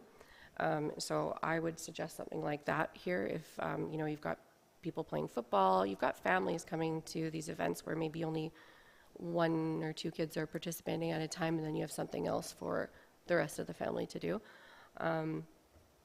So something in that field 2 space, like the front there, that's closer to the parking lot, I think coming up with something there would be a great idea. So that was just something that came to mind here. I think it's kind of unimaginative for, like, there's so many other things that we could do with this space, but if this is going to be the main location for all the soccer in the city, I'd like to see something else go in that space there. Okay, Councilor Idris? Thank you. So my first question actually is this border of the land. Is that actually the like this is the whole land? Like, is there anything else left of this land? Thank you, through the chair to Councillor Idris. So the black line that you can see around the outside would be our property border. It does extend a bit further to the south, but there isn't a large amount of land between what you can see here and the mosque property to the south. Okay. It's kind of bounded by that irrigation canal on the south property. Okay. So I support Councillor Wardrobe's comment that like the plan is bare minimum. It's not inspiring. When we talked about this in the past, we talked about some sort of Brooks outdoor sport and entertainment complex, place you go even if you are not a soccer or a football fan, and you still have something to do. I don't know if there is plans for facilities, even like there is that old washroom there, but yeah, the washrooms, playground, even the idea of this building, and is there something that we can do with this building to upgrade it and make it like some sort of something that we can have some sort of community things there. Again, maybe another word that Councillor Wardrobe used is there is no imagination. We want this a place to be people would love to go to, even if they don't play soccer or football. So through the chair to Councillor Idris, basically the way this request for proposal was written was what was approved through our budget process. So when we brought our reports to budget, we specified exactly what our intent was to put in the field, and that's basically how the request for proposal was written. And these are just very preliminary, and the reason they've provided us these preliminary and costs is because we have $3 million in the budget for this project. And they wanted us to be aware that our budgeted number is very low. So our intent for bringing this to council is to show you a couple options of how they could work on designing a layout, but also providing council a good idea of what the costs associated with this are. And they've gone bare bones because they knew our budget was bare bones. And that was the reason for very limited additions to this, and again, they've designed what we've asked them to design. And I do remember having this question when we were having that proposal itself, and I felt that the proposal was very, it didn't inspire even the person who is going to do it to go further, and there was that element around, is there any value added or something, but again, I see the point that when you tell them that we have only 2 million, they are going to design something that, but this is maybe something for us. Is this something that we want to play with more and involve others? And actually, even we were having a conversation with someone recently that is part of that soccer community, and they were saying that they didn't hear anything about this. Okay, Councillor Goodenough.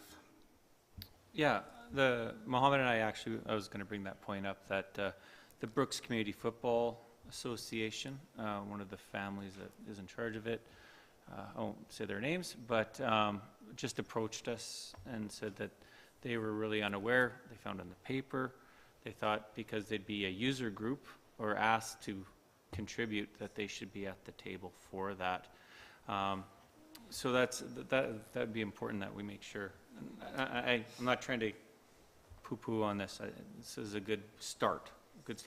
The other thing is, I think Councillor Idris and I were talking to a little while ago on our way to Olds, just that maybe we should have a little bit of a search committee to be driving to some of these other communities that see what they have to offer for sports facilities in this regard, and maybe put that out a bit just to look and see.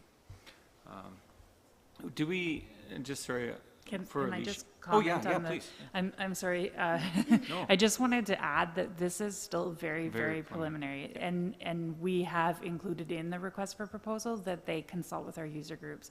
This is just a really rough look at how they could potentially lay it out, and they wanted us to be aware that our $3 million budget is way too low.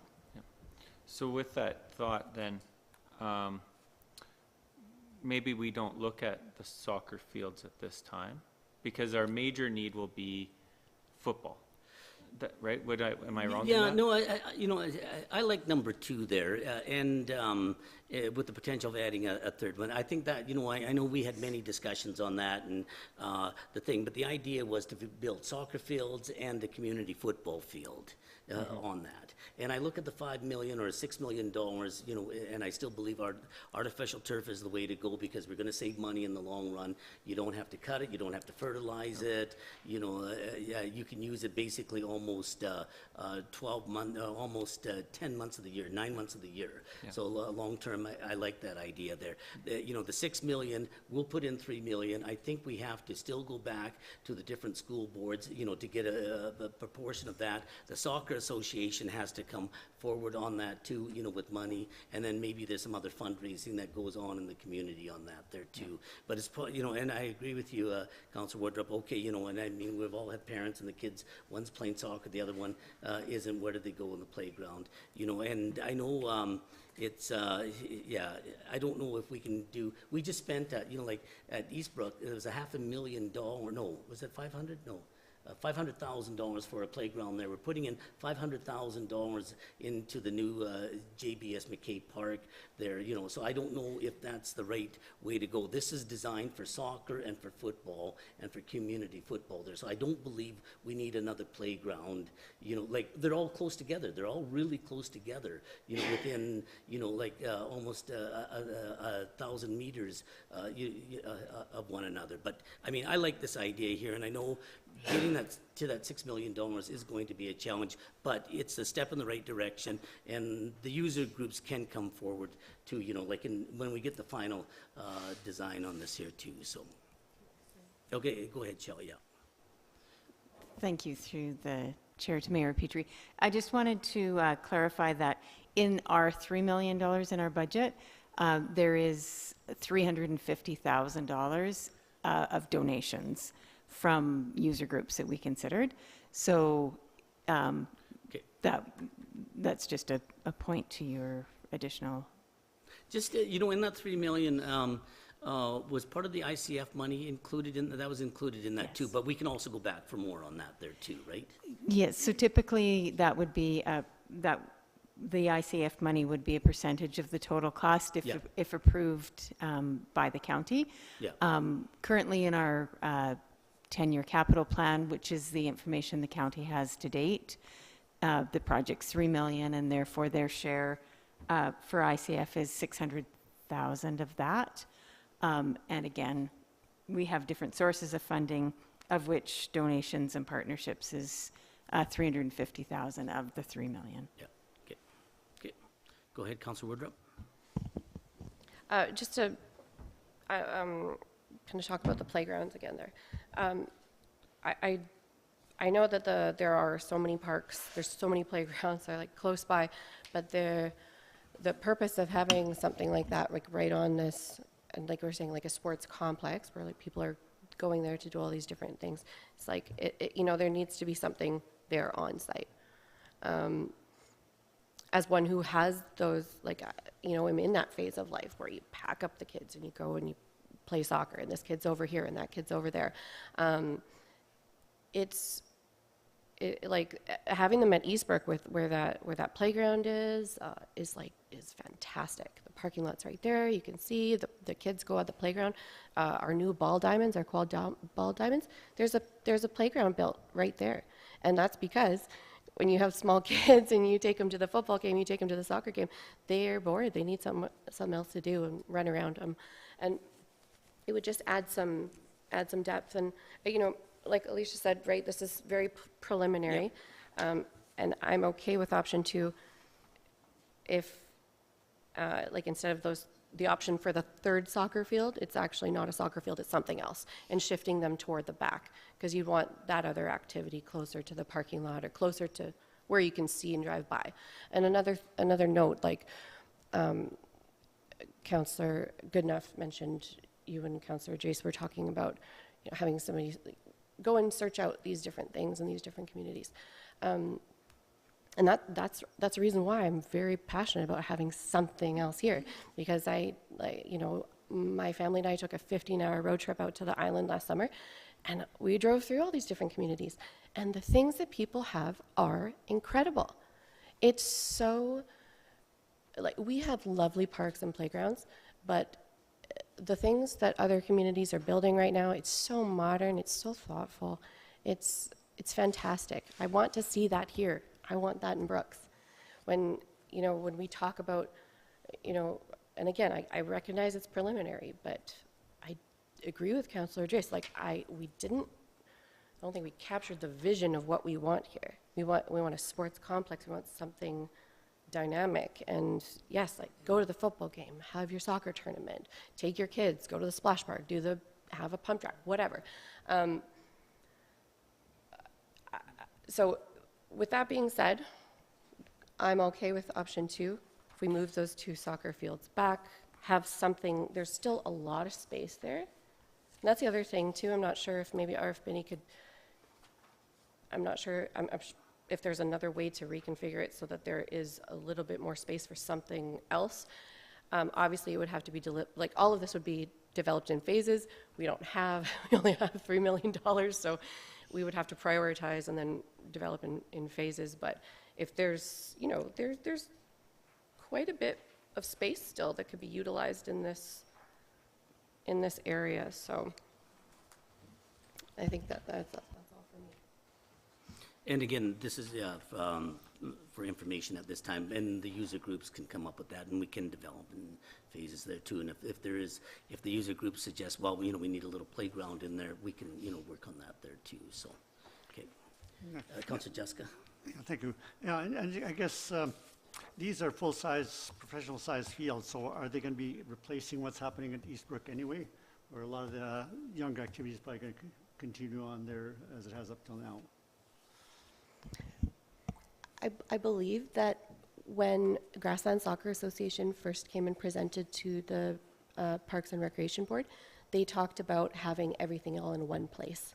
So having kind of like a home there and being able to store their stuff and have everybody come to the same place. So currently, right now, Grassland Soccer is all in that one spot. So from the top of the, like, behind the high school field all the way to Eastbrook. So that's where everybody is crammed right now, and it works there right now. So I do believe, and maybe Randy can correct me if I'm mistaken, that they wanted everything all in one spot. And it is for the reason that Which makes sense, yeah. Yeah, and you do, and because you have, most people have more than one kid. They're likely both playing soccer. You have everybody at the same spot, and it works really well like that. And with the have them all football in field, same you spot. actually have 3 fields there, even if we get rid of. Yeah. Yeah, you have 3 Yeah. fields, yeah, okay. It looks like, sorry, when I go past the Eastbrook there, it looks like there's more than a couple of fields going at one time. It sounds like there's, this wouldn't be able to handle everything, even with the 3 fields, it wouldn't be able to handle everything that there's going on there. Yeah, sometimes with the smaller ones, they divide the field in half too, the way, yeah, because they're not running, yeah, so, okay. Okay, Councilor Idris? So with option 2, do we lose that trail that is around the whole thing, that is in option 1? With option 1, I see that there is some trail, the whole thing, but then in option 2 is not there. Yeah, it appears that they have a trail around in the full thing in option 1, and in option 2, it looks like they have just done it around the football field specifically, and maybe some trail off from the parking lot. Again, this is preliminary, and we can look at the trail patterns as we go. These are more just for the field placement at this time. And then the bleachers will be for the football, so there wouldn't be something for the soccer, for people sitting and watching or something? No, all they've incorporated at this time is a pad with, I believe it's aluminum bleachers for 500 seating capacity for the football field. And rarely are there any bleachers for the soccer, like in the ones I've seen, Like, Like if we but are, no, the parents would just go along the sideline and stand and watch. Yep, yeah. Okay. Okay, did you have anything, Bill? Go ahead, Bill. Councilor Prentice, yeah. Yes, with this plan here, this one, the circle replaces the soccer field at the school, I presume. And then is that adding 2 more that we already have? Like you got 3 soccer fields there. So this plan is that what we've got now, that will replace the school, right? The football football field field and would the soccer. replace the school. And you got 2 extra, so that's 2 extra to what we Yeah. have now in the city. That's correct. Okay, so. Okay, to the motion, all those in favor? Yeah, just for information, yeah. Just making sure. Okay. Okay, moved by Councillor Jessica, that council will approve the 2024 fire truck purchase from Commercial Emergency Equipment Company in the amount of $799,425 to be purchased in 2024, and that $152,000 be funded by Protective Services Reserve, $271,804.50 be funded by ICF County, and $187,810.25 be funded by Vehicle Equipment Replacement Reserve, and $187,810.25 be funded by Operations, and further that the funding be incorporated into the 2024 capital budget. Kevin. Thank you, Your Worship, and to all of council.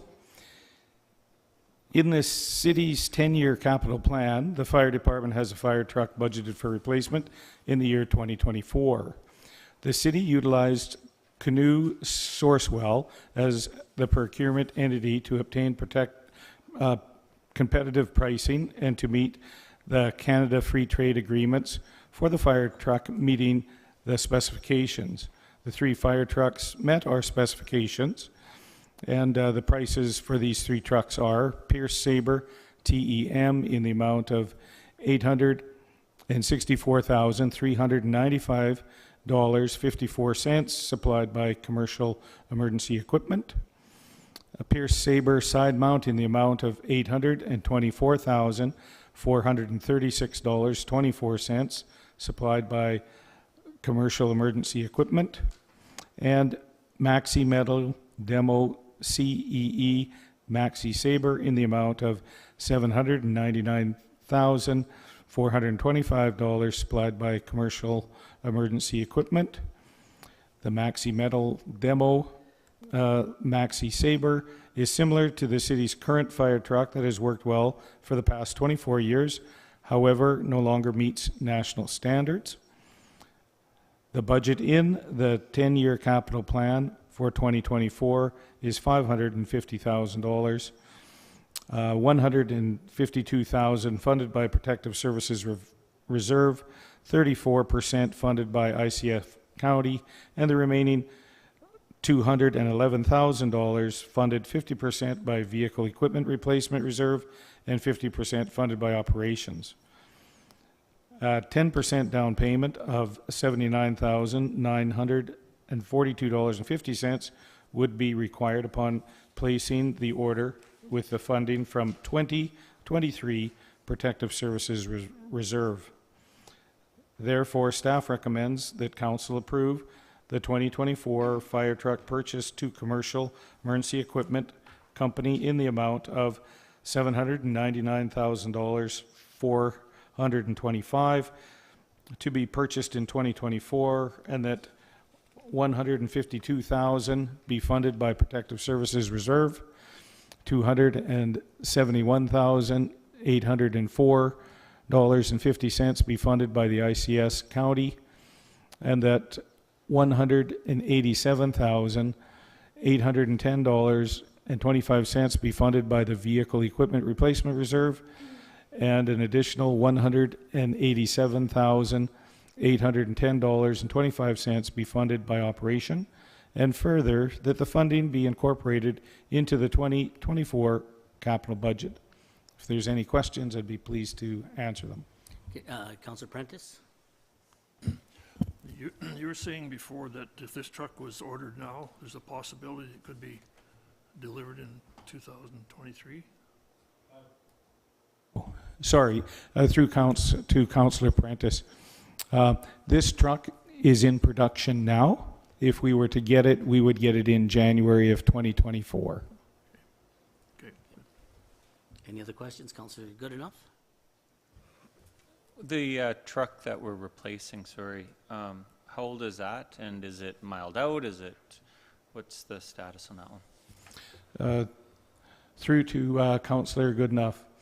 The truck it's replacing is a 1999 engine. It serviced us very well. Last year, it failed its pump test, so it's no longer rated as a true fire truck. And we have the National Fire Protection Association, as well as the fire underwriters that advise insurance companies of how municipalities are doing health-wise, fire department-wise. And they have a 15-year life on first-line trucks and a 20-year life on second-line trucks, and they don't recognize anything over 20 years. So it's time to replace this truck. 1999, you said? Yes. That was only a couple of years ago, right? Right. Right, okay. Thank you for that information. Okay, any other questions? Okay, Councillor Idris? So on that national standards, for a community our size, how many trucks that meets the standards should we have, and how many do we have? Very good question, Councillor Idris. It says that we require four engines, and we have 4 engines. So we are meeting that standard now. The 4 is without that truck? Or No, with that truck. Okay, so that means we don't meet the standard because Right, that that's failed right. We're test. not meeting the standard now, but if we get a new truck for the new year, we'll be back. Yes. Thank you. Any other questions? Okay, to the motion, all those in favor? Oh, carried, okay. Moved by Councillor Goodenough that the city fund the installation of the downtown beautification murals to a maximum of $42,410 excluding GST, and that this be funded from the council projects reserve, and furthermore that the downtown beautification applications be approved. Amanda. Through the chair to Mayor Petrie and council, further to the delegation that was just presenting to you as relates to seeking to beautify the city by creating that art walk through the implementation of murals through the downtown core. Attached you will find the mural applications that include all the supporting documents as relates to the murals, which are classified as private due to the fact that they are going to be located on local businesses. You do have the list there, which includes, again, those particular locations that Courtney had went through. The cost to install the murals is quoted at $46,410, and again, that includes all the 5 mural locations that the committee is requesting for that funding provision as relates to the installation of those murals. Please note again that the committee was awarded that $4,000 from the Experience Development Fund, but as we just found out, as well as that paid or that contribution from the North Star FO in an amount of approximately $1,000. So it does reduce that cost to $41,000 or approximately to $41,410. Again, this mural project was not budgeted for, but the funding could come through the council projects reserve because it does have that unallocated balance of just under $171,000. Therefore, staff is recommending that the city fund the installation of the downtown beautification murals to a maximum of $42,410, excluding GST, and that this be funded from the council projects reserve.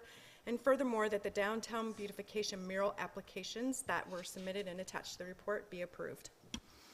Okay, from our previous discussions when our delegation was here, I got the feeling that there isn't a lot of, or 100% support on this project here. I'm just going to pose the question, is there support for some of the project? Yeah.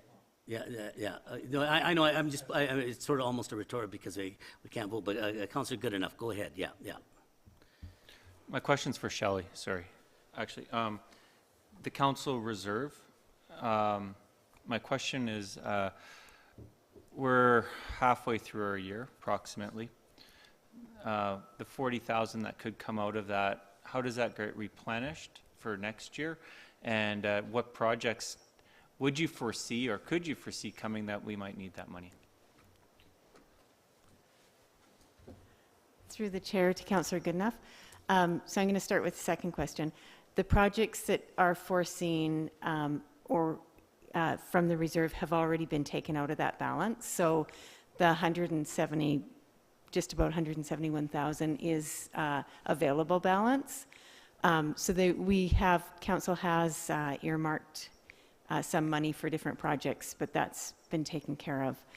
In regards to the replenishment of the council projects reserve, based on our reserve policy, the council projects reserve receives, I believe it's 50% of, I'll correct myself if I'm wrong, but I think it's 50% of the annual surplus of the municipality. So if we have a surplus from budget, then it does get divided up into certain reserves, and a percentage of that goes to the council projects. That's the only way it's replenished.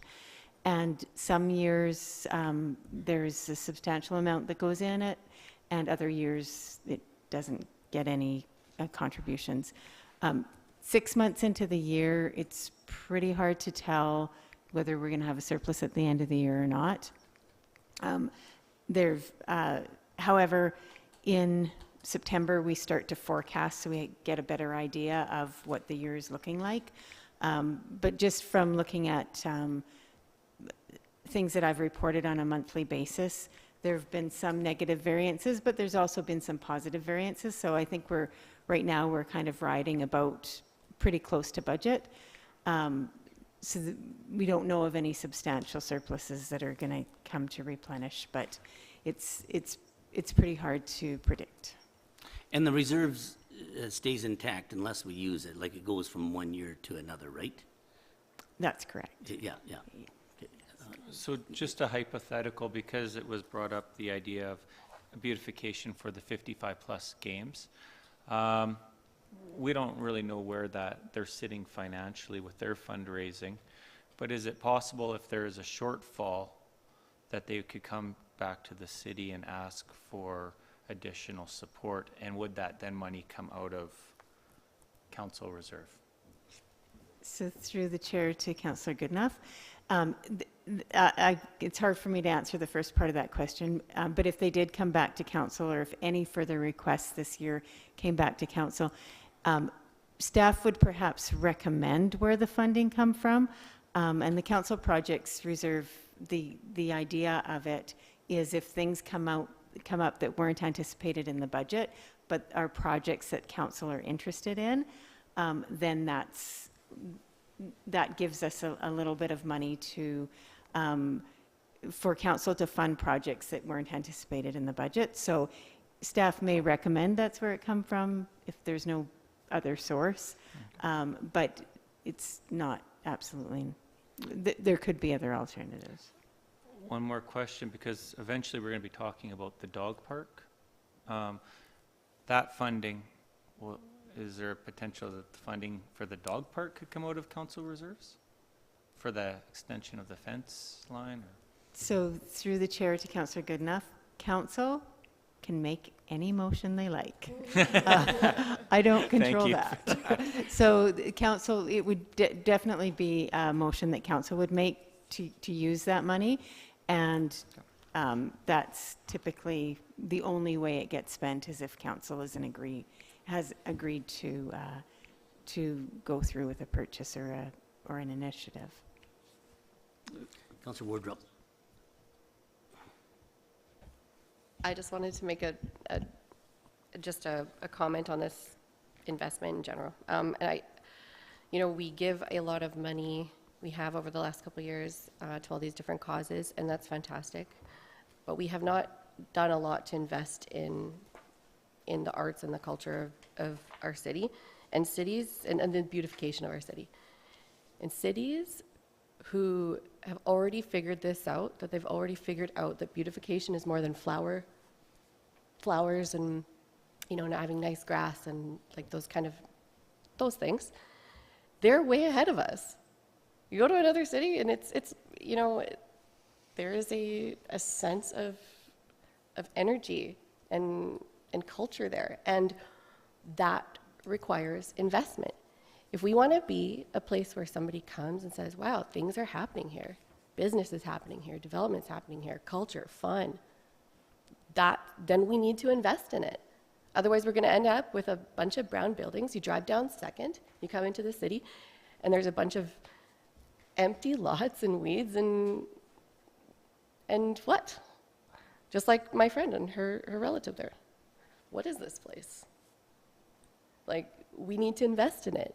This is a good opportunity. It doesn't really have, like, yes, it would be nice to have it done before the Alberta 55 games because 1,000 people are coming here, but that's not what it's about. It's about creating, like, it's creating our city, or what we want it to look and reflect of us. So it's worthy of investment. I feel really strongly about it. Thank you. Councillor Prentice. So that $4,000 that they're getting from the Communities in Bloom, is that money that the city puts into that Communities in Bloom project, or don't we put money into Communities in Bloom, or? No, this comes from the, go ahead, Amanda. So from the $4,000, it actually comes from the Brooks Region Tourism's Experience Development Fund, and I believe that that's a fund where they get a percentage from hotel stay. The destination It's like the marketing destiny- fee, yeah. So that's where that money is coming from, is that percentage from the hotel stay. Councillor Idris. Just to follow up actually to a question from Councillor Goodenough, that fence for the dog park, there is some money earmarked already somewhere else, right? I'm not saying it's going to be enough, and it could be, but there is some money somewhere else for that. So through the chair to Councillor Idris, I believe it was 2018, council approved $56,000 in the budget, so that was from tax dollars. And because it wasn't spent, we put that money into a carry-forward reserve, and that's at this time the only money that we have earmarked for the dog park. Okay.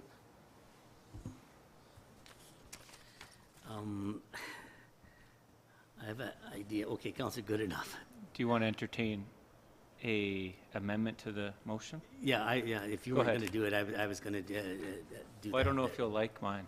Okay, no, go ahead, and then we can vote on it and do another Okay, one, yeah. I would motion that we would match dollar for dollar, that the money is raised, that we would match dollar for dollar the money that's raised from the community for support for the projects.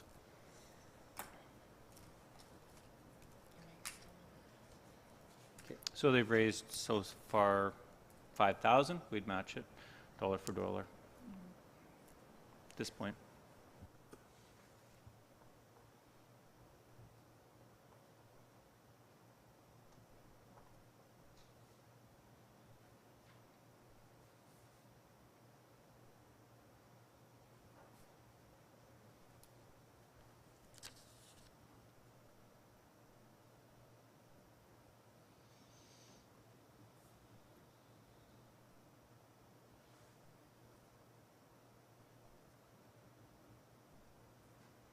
Do you want to do it up to a maximum, or? I'd say up to the maximum requested Of 40,000. at 40,000. And the thinking behind this is that the business owners would pay for half the project then. Can we speak to that yet? I'm looking at Mohammed Right, for yeah, clarity yeah. on that. Yeah, but just doing the amendment. So my reason for the motion would be, to see more business support. I'm glad to see that North Star Fo is willing to contribute $1,000 to that. I think that each business should have an invested interest. This is their business. This is their property. It's bringing beautification to them. And I think that, so it's showing good faith that as a city, we'd be willing to spend some money, but not the whole amount in this. And then I'd like to see, we had letters of support that came out. I believe there was 4. They're not in this report. But I'd like to see them pony up some money too then. You know, it's always good to support something, but with a verbal voice, but put your money where your mouth is.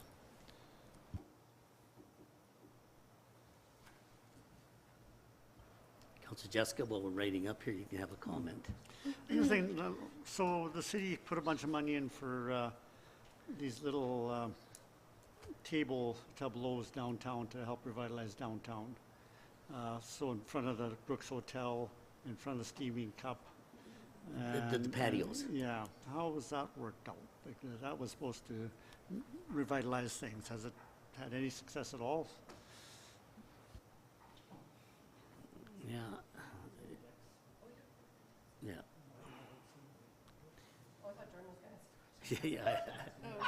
Yeah, yeah. I don't know if we have an answer on that.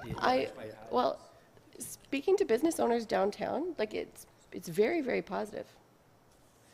Very positive, particularly the Steaming Cup. It brings people downtown. I don't know how often you guys are downtown, particularly in the summertime. I'm downtown a lot. It's, it's another place to go. It's a thing to do, right? I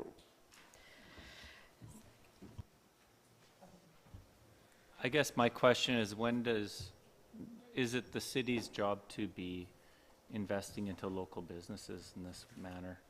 That would be my concern. Like, I think the patios, they pay a rental fee every year, so we put the initial investment out there, but then they rent it per year.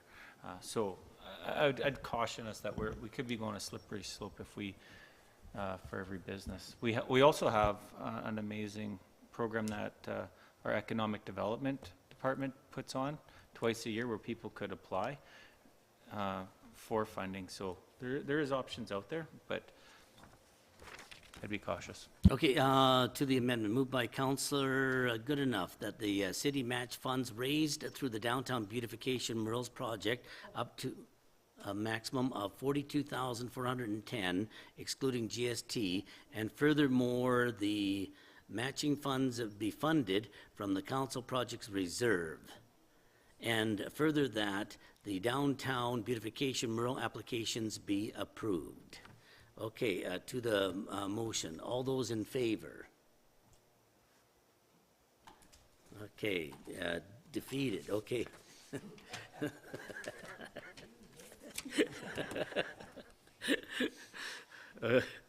Okay, I'm gonna maybe just speed up the process. Okay,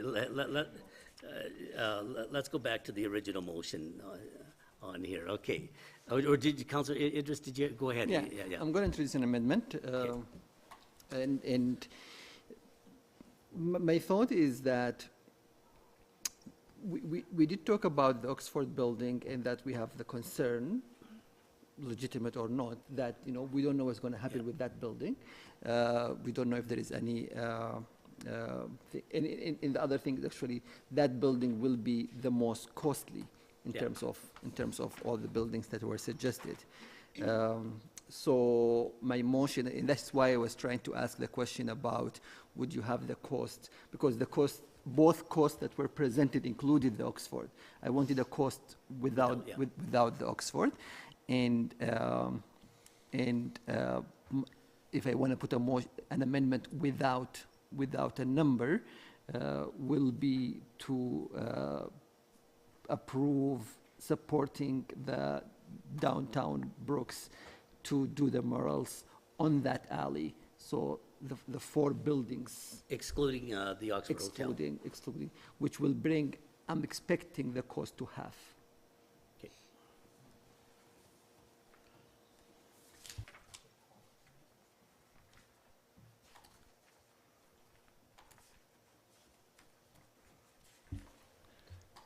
Amy's going to try to do some quick math for you here. Well,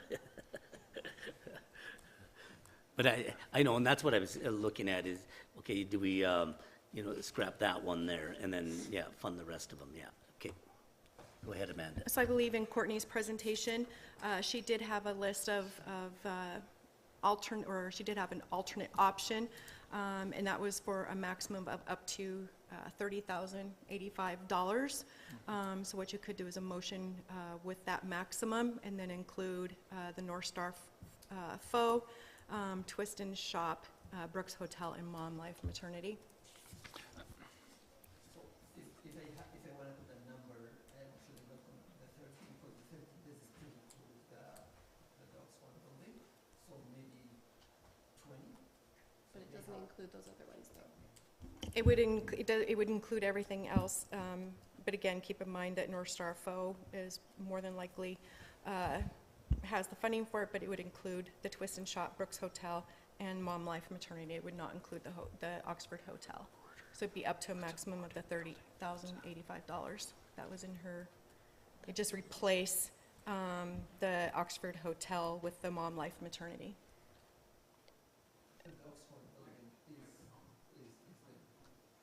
The Oxford building is the biggest one, which will take the majority of that money. Okay, Councillor Wardrop.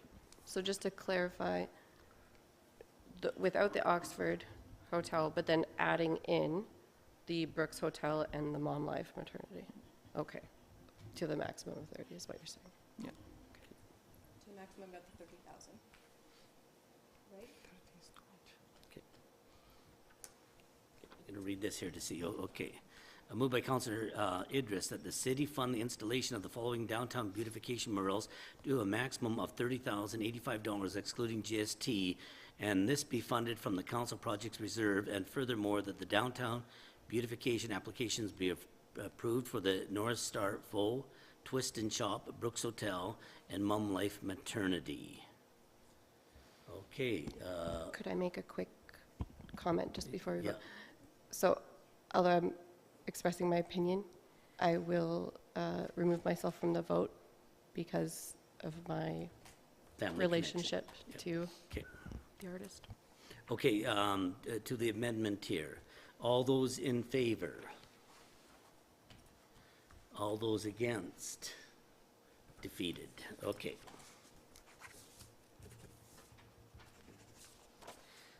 Okay, and then we go back to the original motion here, moved by Councillor Goodenough that the city fund the installation of the downtown beautification murals to a maximum of $42,410 excluding GST, and then this be funded from the council projects reserve, and furthermore, that the downtown beautification applications be approved. And again, you're gonna exclude yourself from that one, right, Councillor Wardrop? Okay. All those in favor? All those opposed? Defeated. Okay.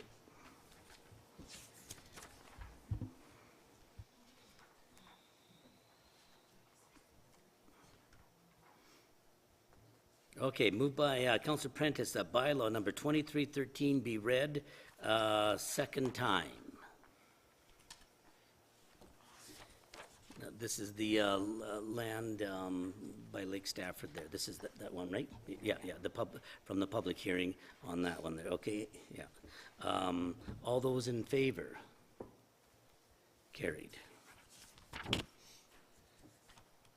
Moved by Councillor Wardrop that bylaw number 2313 being a bylaw of the City of Brooks in the province of Alberta to amend bylaw number 1412 being the land use bylaw be read a third time and adopted. Any questions, Councillor Idris? That second reading went very quickly. Well, I didn't think I could ask questions on that No, one. it is the second reading. I can, and this, Yeah. the first one I can, okay. Yeah. So did the company buy that property or not yet? You know, and we don't know, but I mean, maybe Alicia can tell, but I'll give you an example of what happened with the previous development there. There was a landowner that owned the development, and they came to council and asked for a rezoning change on that. We rezoned it, and then they were able to sell it because we rezoned it.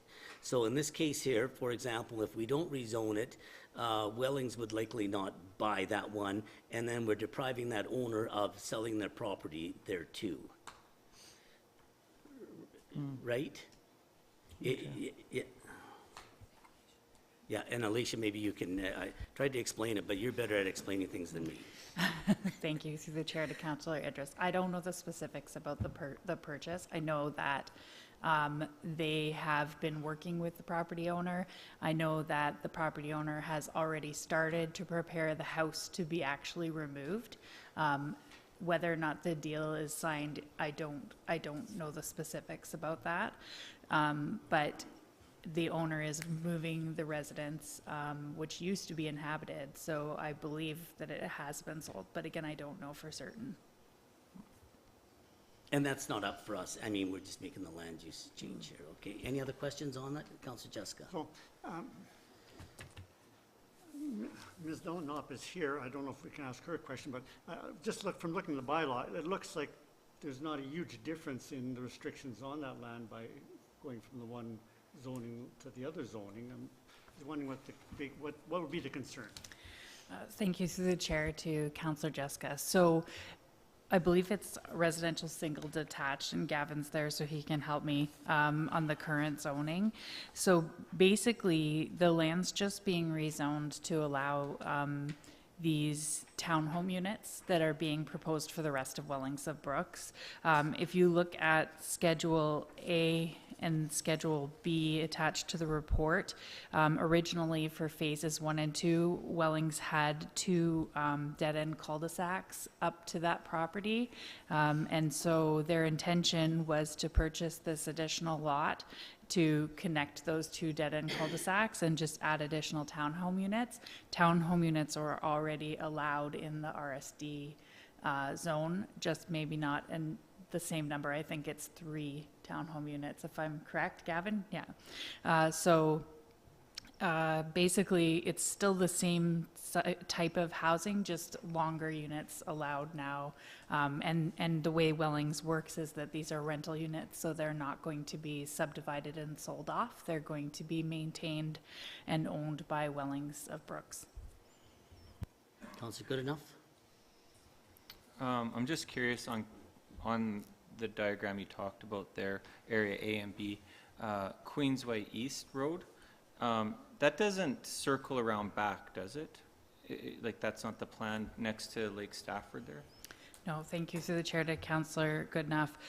I believe that the city owns that right of way. However, my understanding from other staff and from past is that there is no intention of making that connection of Lake Stafford Drive. If there was an intent, that would have been a discussion we would have had with this developer. And then just for clarification too, then on the, I guess, south there, area A, where the brown, or sorry, the black, kind of where it's all dotted there, that would be the current funeral or graveyard is. Right? South of this property is the cemetery, that's correct. So that road is no longer there then, where A&E is, or is that Center Street, sorry? Center Street, we've brought this That's to behind. council. Yep. Yeah, so we've closed that Okay. road allowance, and that's that piece of property that we're subdividing and providing to those property owners to the west of it. Thank you for the clarification. Okay. Any other questions, Councillor Idris? So going back to Councillor Jessica's point, is there a way we can hear from like some of the concerns? Yeah, you know what, we had the public hearing, and that's what the public hearing's for, to name the concerns at that point there. And if we open it up again, then we're not doing the right protocol on that there, so, yeah. I mean, it's in the paper for 2 weeks. We do the public hearing, you can voice for or against, whatever, otherwise, yeah, so on that there, so. Okay, did you have anything, Bill, or no, okay. Okay, to the motion, all those in favor? Okay, carried. Okay, any questions from the media? Sandra? Thank you very much. Welcome back. Thank you. If somebody could please explain to me how the conflict of interest rule works. Councillor Wardrop did not vote, and I understand that. However, she was a large part of the discussion, and I had thought that you had to leave the room during a conflict discussion. I would have to look that up there, and I'd have to kind of, find out what the rules are on that there too, yeah. I didn't even know if, really at one point, I didn't even know if it was a conflict of interest because it wasn't, her husband was connected with that. The money wasn't going to him, it was going to the BRZ. And they would decide on who was going to paint it. And so it looked like Tyler was going to paint it, but and maybe Amanda can answer that for me too there. Sure. So as relates to the conflict of interest, the main points that Councillor Wardrop spoke on was the beautification of the community and not the funding. mechanism or the funding piece of it, but more the aesthetics to the community, the attraction to the community, that sort of a thing. Where it comes into play as a conflict of interest if somebody owns a private business and someone is voting on a decision that would relate to monetary gain to that private business. This is not a private business, and this was being brought forward from the Downtown Brooks art walk presentation through Downtown Brooks, and not necessarily Mr. Rodrup on his own. My next question has to do with the cost to host the potential summer games, I believe you said. I would like to know what the estimated cost is, and I understand that it's 3 years away, please. And at the same time, I'd like to know how the volunteering is going for the upcoming event. I don't know. Yeah, who can? Randy. Oh, Randy, if you want to come forward, yeah.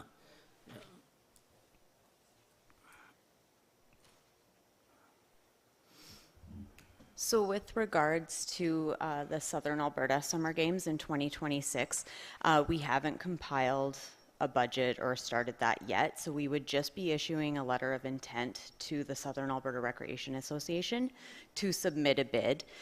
Prior to submitting a bid, we would present a budget for the games to council, requesting any money from council at that time. Just to give some context, in 2017, the commitment from both city and county council was $35,000 each, and we came in under budget, and I can't remember what the exact amount actually paid was, but it was under that $35,000. Yeah. Sorry, and may I have an update on the volunteer status of the games that are coming up in August, please? Yeah, so for the Alberta 55 plus games, sitting really well as far as volunteers. We are still looking for a couple key sport chairs. I don't believe they've found one yet as of late last week. Didn't have one yet for cornhole or horseshoes or floor shuffleboard. So at this time it is staff planning those. So the three events that I can recall off the top of my head. Yeah. That's great, thank you. Councillor Wardrop, you had mentioned the list of contributions that you couldn't find. Would it be possible to supply that at some point, if you wouldn't mind, please? Yeah, absolutely. I'll email that to you. Thank you very much. And in regards to the, again, we're thinking very much ahead. In regards to the old rodeo ground development, is 7th Street not a major truck route? And if so, how would that affect the entry and exit from this facility, future facility, please, with lots of children? We'll let Alicia here talk on that. So 7th is a truck route, and that's being considered in all the design. That's been included, a requirement to look at traffic as part of their design. So even though we know the entrance right now, it may not even stay like that, correct? That's correct. Perfect, yes. thank you. Okay, thank you. Okay, moved by Councillor Goodenough that council close the meeting to the public for agenda item 11A, negotiations as per section 16 FOIP, and 11B, personal as per section 16 FOIP at 6:52 p.m. All those in favor? Carried.